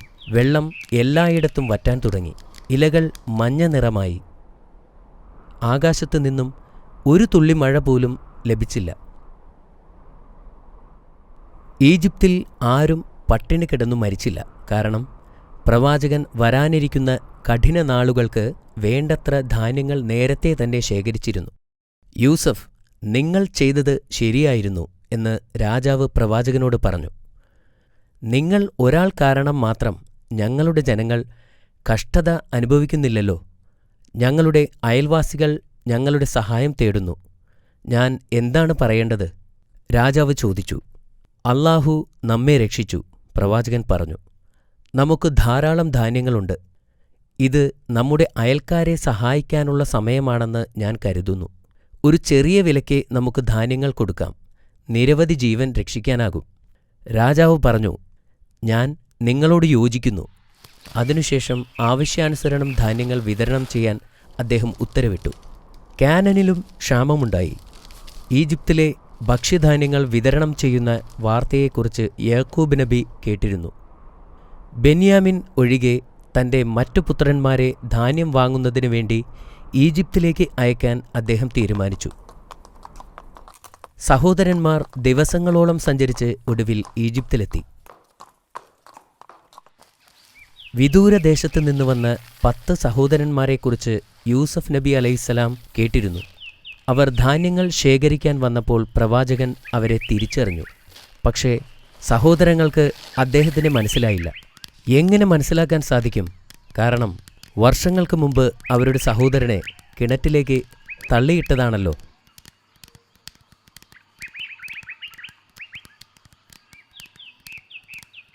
പ്രവാചകൻ അവരെ കണ്ടുമുട്ടി. അദ്ദേഹം അവരെ സ്നേഹത്തോടെ സ്വാഗതം ചെയ്തു. ധാന്യങ്ങൾ നൽകിയതിനു ശേഷം അവർ എവിടെ നിന്നു വരുന്നു എന്ന് ചോദിച്ചു. ഞങ്ങൾ 11 സഹോദരങ്ങൾ മഹാനായ ഒരു പ്രവാചകന്റെ മക്കളാണ്. ഞങ്ങൾ കാനനിൽ നിന്ന് വന്നവരാണ്. അവർ മറുപടി നൽകി. ഞാൻ ഇവിടെ 10 പേരെ മാത്രമേ എണ്ണിയിട്ടുള്ളൂ എന്ന് പ്രവാചകൻ അവരോട് പറഞ്ഞു. പിതാവിൻ്റെ ആവശ്യപ്രകാരം ഒരു സഹോദരനെ വീട്ടിൽ നിർത്തിയിരിക്കുകയാണ് എന്നവർ പറഞ്ഞു. ഇത് കേട്ടപ്പോൾ പ്രവാചകന്റെ കണ്ണുകൾ നിറഞ്ഞു. അദ്ദേഹം തൻ്റെ ബാപ്പയെയും തൻ്റെ ചെറിയ സഹോദരനെയും കാണാൻ ആഗ്രഹിച്ചു. നിങ്ങൾ സത്യസന്ധരാണോ എന്ന് അദ്ദേഹം ചോദിച്ചു. സഹോദരങ്ങൾക്ക് ആശയക്കുഴപ്പമുണ്ടായി. ഞങ്ങൾ എന്തിന് താങ്കളോട് കള്ളം പറയണം? അവർ അദ്ദേഹത്തോട് ചോദിച്ചു. നിങ്ങൾ പറയുന്നത് സത്യമാണെങ്കിൽ നിങ്ങളുടെ ഇളയ സഹോദരനെ എൻ്റെ മുൻപിൽ കൊണ്ടുവരിക. അങ്ങനെയെങ്കിൽ നിങ്ങൾക്ക് ഞാൻ ഇരട്ടി ധാന്യങ്ങൾ തരാം. അല്ലെങ്കിൽ ഇനി ഒരിക്കലും ഈജിപ്തിലേക്ക് പ്രവേശിക്കരുത്. അദ്ദേഹം മുന്നറിയിപ്പ് നൽകി. പ്രവാചകൻ തൻ്റെ ജോലിക്കാരനോട് ഒരു ചെറിയ പണക്കിഴി കൊടുത്ത് അത് അവരുടെ ഒരു ചാക്കിനകത്ത് രഹസ്യമായി വയ്ക്കുവാൻ പറഞ്ഞു. ദിവസങ്ങൾക്കു ശേഷം അവർ കാനനിലെത്തി.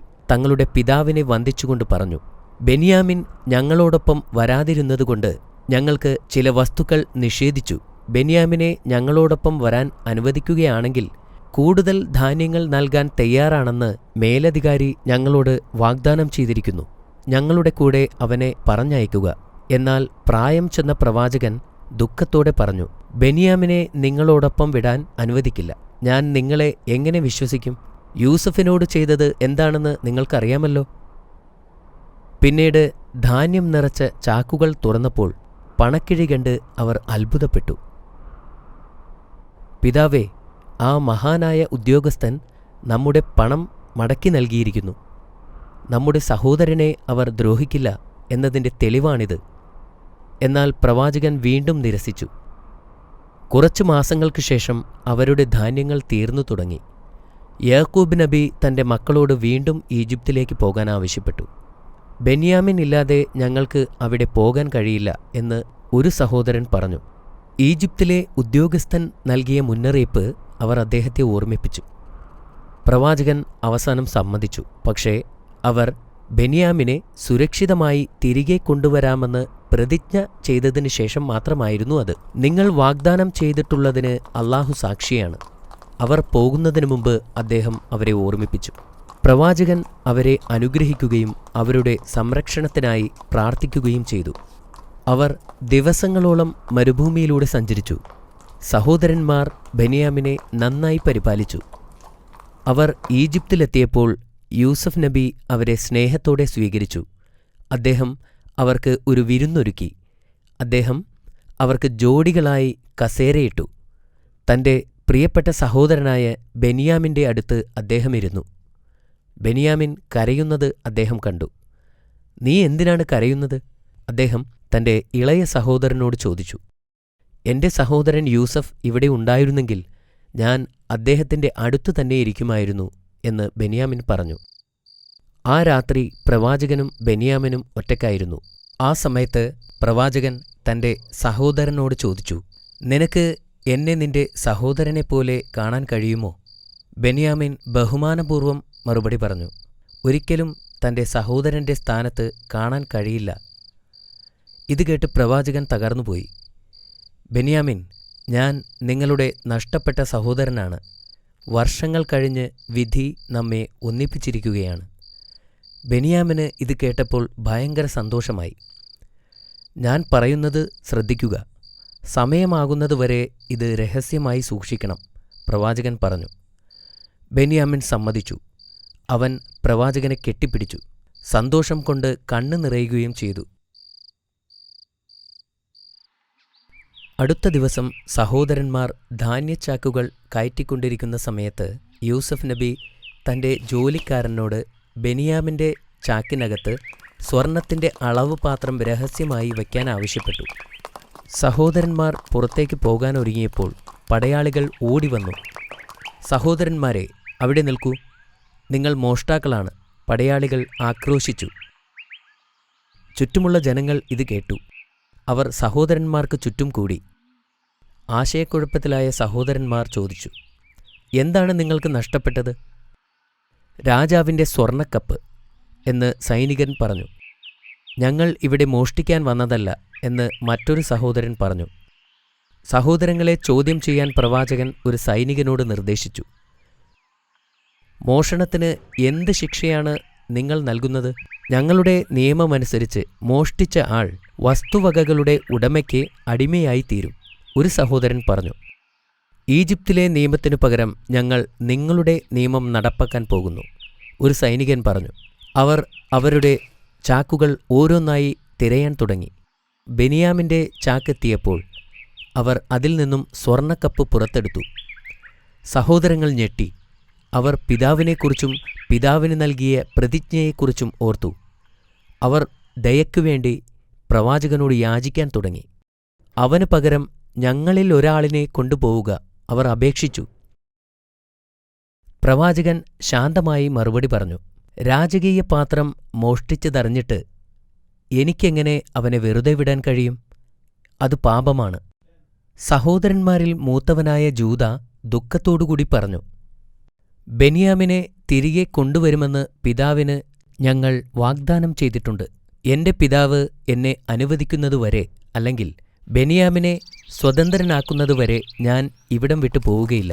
ജൂദയെ അവിടെ ഉപേക്ഷിച്ച് സഹോദരങ്ങൾ യാത്രയായി. അയാൾ അവിടെ ബെന്യാമിന്റെ വിധിക്കു വേണ്ടി കാത്തിരുന്നു. ജൂദയുടെ പെരുമാറ്റം വീക്ഷിക്കാൻ പ്രവാചകൻ രഹസ്യമായി ഏർപ്പാട് ചെയ്തു. പ്രവാചകൻ സഹോദരന്മാരുടെ ആത്മാർത്ഥത പരിശോധിക്കുകയായിരുന്നു. അവരുടെ സഹോദരനു വേണ്ടി അവർ മടങ്ങിവരണമെന്ന് അദ്ദേഹം ആഗ്രഹിച്ചിരുന്നു. കുറേ ദിവസം യാത്ര ചെയ്ത ശേഷം സഹോദരന്മാർ അവരുടെ വീട്ടിലെത്തി. പിതാവേ, അങ്ങയുടെ മകൻ മോഷ്ടിച്ചു, ഒരു സഹോദരൻ പറഞ്ഞു. വൃദ്ധനായ ആ പ്രവാചകൻ ആശയക്കുഴപ്പത്തിലായി. അവർ എന്താണ് അർത്ഥമാക്കിയതെന്ന് അദ്ദേഹത്തിന് മനസ്സിലായില്ല. സംഭവിച്ചതെന്തെന്ന് വിശദീകരിക്കാൻ അദ്ദേഹം അവരോട് പറഞ്ഞു. കൊട്ടാരത്തിൽ ഒരു വിരുന്ന് നൽകപ്പെട്ടതും ധാന്യങ്ങൾ കിട്ടിയതും ബെന്യാമിന്റെ ചാക്കിൽ നിന്നും രാജാവിന്റെ സ്വർണ്ണക്കപ്പ് കണ്ടെത്തിയതുമെല്ലാം സഹോദരന്മാർ അദ്ദേഹത്തോട് വിവരിച്ചു കൊടുത്തു. പ്രവാചകൻ അവരുടെ കഥ കേട്ടപ്പോൾ അതിൽ ദൈവത്തിന്റെ കൈ ഉണ്ടെന്നും അല്ലാഹു നബിയെ പരീക്ഷിക്കുന്നതാണെന്ന് അദ്ദേഹത്തിന് അറിയാമായിരുന്നു. അല്ലെങ്കിൽ അദ്ദേഹത്തിന്റെ പുത്രന്മാരിൽ 2 പേരെക്കുറിച്ചോർത്ത് അദ്ദേഹത്തിന് കഷ്ടപ്പെടേണ്ടി വരില്ലായിരുന്നു. ഒരുപക്ഷെ അല്ലാഹു 2 പേരെയും എനിക്ക് തിരികെ തരുമായിരിക്കും. തീർച്ചയായും അല്ലാഹു സർവശക്തനും യുക്തിമാനുമാകുന്നു. പ്രാർത്ഥനയിൽ ആശ്വാസം കണ്ടെത്തിയ അദ്ദേഹം വിശ്വാസവും സഹിഷ്ണുതയും ബലപ്പെടുത്തി. പ്രവാചകൻ തന്റെ മകൻ യൂസഫിന്റെ നഷ്ടം മൂലം വർഷങ്ങളോളം കരഞ്ഞു. ഇപ്പോൾ അദ്ദേഹം ബെന്യാമിനു വേണ്ടിയും കരയുന്നു. അനേക വർഷങ്ങൾ വിലപിച്ച ശേഷം പ്രവാചകന് ഇപ്പോൾ കാഴ്ച നഷ്ടപ്പെട്ടു. പിതാവേ, എന്തിനാണ് താങ്കൾ എപ്പോഴും ഇങ്ങനെ വിഷമിക്കുന്നത്? പുത്രന്മാർ അദ്ദേഹത്തോട് ചോദിച്ചു. എന്റെ ദുഃഖവും വിഷമവും ഞാൻ അല്ലാഹുവിനോട് വിശദീകരിക്കുന്നു. നിങ്ങൾക്ക് അറിയാത്തത് ഞാൻ അല്ലാഹുവിങ്കൽ നിന്ന് അറിയുന്നുണ്ട്, പ്രവാചകൻ പറഞ്ഞു. അദ്ദേഹം വീണ്ടും തന്റെ പുത്രന്മാരോട് ഈജിപ്തിലേക്ക് പോകാൻ ആവശ്യപ്പെട്ടു. അദ്ദേഹത്തിന് പ്രതീക്ഷ നഷ്ടപ്പെട്ടിട്ടില്ലായിരുന്നു.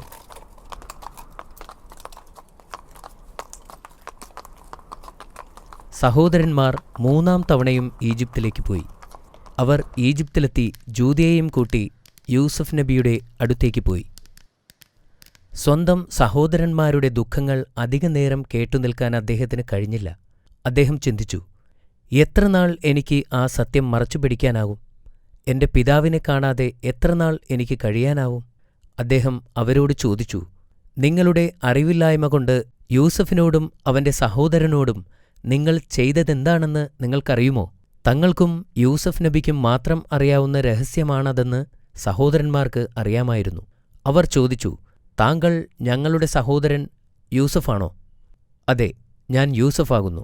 അദ്ദേഹം പറഞ്ഞു, ബെന്യാമിൻ എന്റെ സഹോദരനാണ്. അല്ലാഹു ഞങ്ങളോട് ഔദാര്യം കാണിച്ചിരിക്കുന്നു. ആര് അല്ലാഹുവിനോട് ഭക്തിയുള്ളവരും ക്ഷമയുള്ളവരുമാകുന്നുവോ അല്ലാഹു അവർക്ക് പ്രതിഫലം നൽകുക തന്നെ ചെയ്യും. സഹോദരന്മാർ ഭയന്നു വിറച്ചു. എന്നാൽ യൂസഫ് നബി അവരെ ആശ്വസിപ്പിച്ചു. അവർ പറഞ്ഞു, ഞങ്ങൾ പാപം ചെയ്തവരാണ്. അല്ലാഹു നിങ്ങൾക്ക് പൊറത്തു തരട്ടെ. പ്രവാചകൻ പറഞ്ഞു, അവൻ പരമകാരുണികനും കരുണാനിധിയുമാകുന്നു. പല ഉത്തരവാദിത്വങ്ങളും തനിക്കുണ്ടായിരുന്നതിനാൽ അദ്ദേഹത്തിന് ഈജിപ്റ്റ് വിട്ട് പോകുവാൻ സാധ്യമല്ലായിരുന്നു. അതുകൊണ്ടുതന്നെ അവരുടെ കയ്യിൽ അദ്ദേഹത്തിന്റെ ഒരു കുപ്പായം കൊടുത്തുകൊണ്ട് പറഞ്ഞു, നിങ്ങൾ എന്റെ ഈ കുപ്പായം കൊണ്ടുപോയിട്ട് എന്റെ പിതാവിന്റെ മുഖത്ത് തടവുക. അദ്ദേഹത്തിന് കാഴ്ച ലഭിക്കും. പിന്നെ കുടുംബവുമായി ഇങ്ങോട്ട് വരിക. സഹോദരന്മാർ അത് സമ്മതിച്ചു. അവർ കാനനിലേക്ക് പോയി. യാത്രാസംഘം കാനനിലെത്തിയപ്പോൾ തന്നെ യാക്കോബ് നബിക്ക് തന്റെ മകൻ യൂസഫ് നബിയുടെ സുഗന്ധം വായുവിലൂടെ ലഭിച്ചു. അദ്ദേഹം പെട്ടെന്ന് എഴുന്നേറ്റ് തന്റെ പുത്രന്മാരുടെ ഭാര്യമാരുടെ അടുത്തേക്ക് പോയി. യാക്കോബ് നബി തന്റെ മുറിയിൽ നിന്നും പുറത്തിറങ്ങിയിരിക്കുന്നു. മൂത്ത മകന്റെ ഭാര്യ പറഞ്ഞു, "ഇന്ന് നിങ്ങൾക്ക് എന്തുപറ്റി?" മറ്റേയാൾ ചോദിച്ചു, "എനിക്ക് യൂസഫിന്റെ സുഗന്ധം വായുവിലൂടെ ലഭിച്ചു." പ്രവാചകൻ മറുപടി പറഞ്ഞു. അവർക്ക് യാതൊരു പ്രത്യാശയുമില്ലെന്ന് പറഞ്ഞ് അദ്ദേഹത്തെ തനിച്ചുവിട്ടു. ആ രാത്രിയിൽ നോമ്പു തുറക്കുവാനായി അദ്ദേഹം ഒരു ഗ്ലാസ് പാൽ ആവശ്യപ്പെട്ടു. പുത്രന്മാർ സമീപത്തെത്താറായപ്പോൾ പ്രവാചകൻ അല്ലാഹുവിനോട് പ്രാർത്ഥിക്കുകയായിരുന്നു. അവർ വീടിനടുത്തെത്തിയപ്പോൾ പ്രവാചകൻ പുറത്തേക്ക് വന്നു. അവരോട് ചോദിച്ചു, "ഞാൻ യൂസഫിന്റെ സുഗന്ധം വായുവിലറിയുന്നു. ഇത് സത്യമാണോ അതോ തോന്നലാണോ?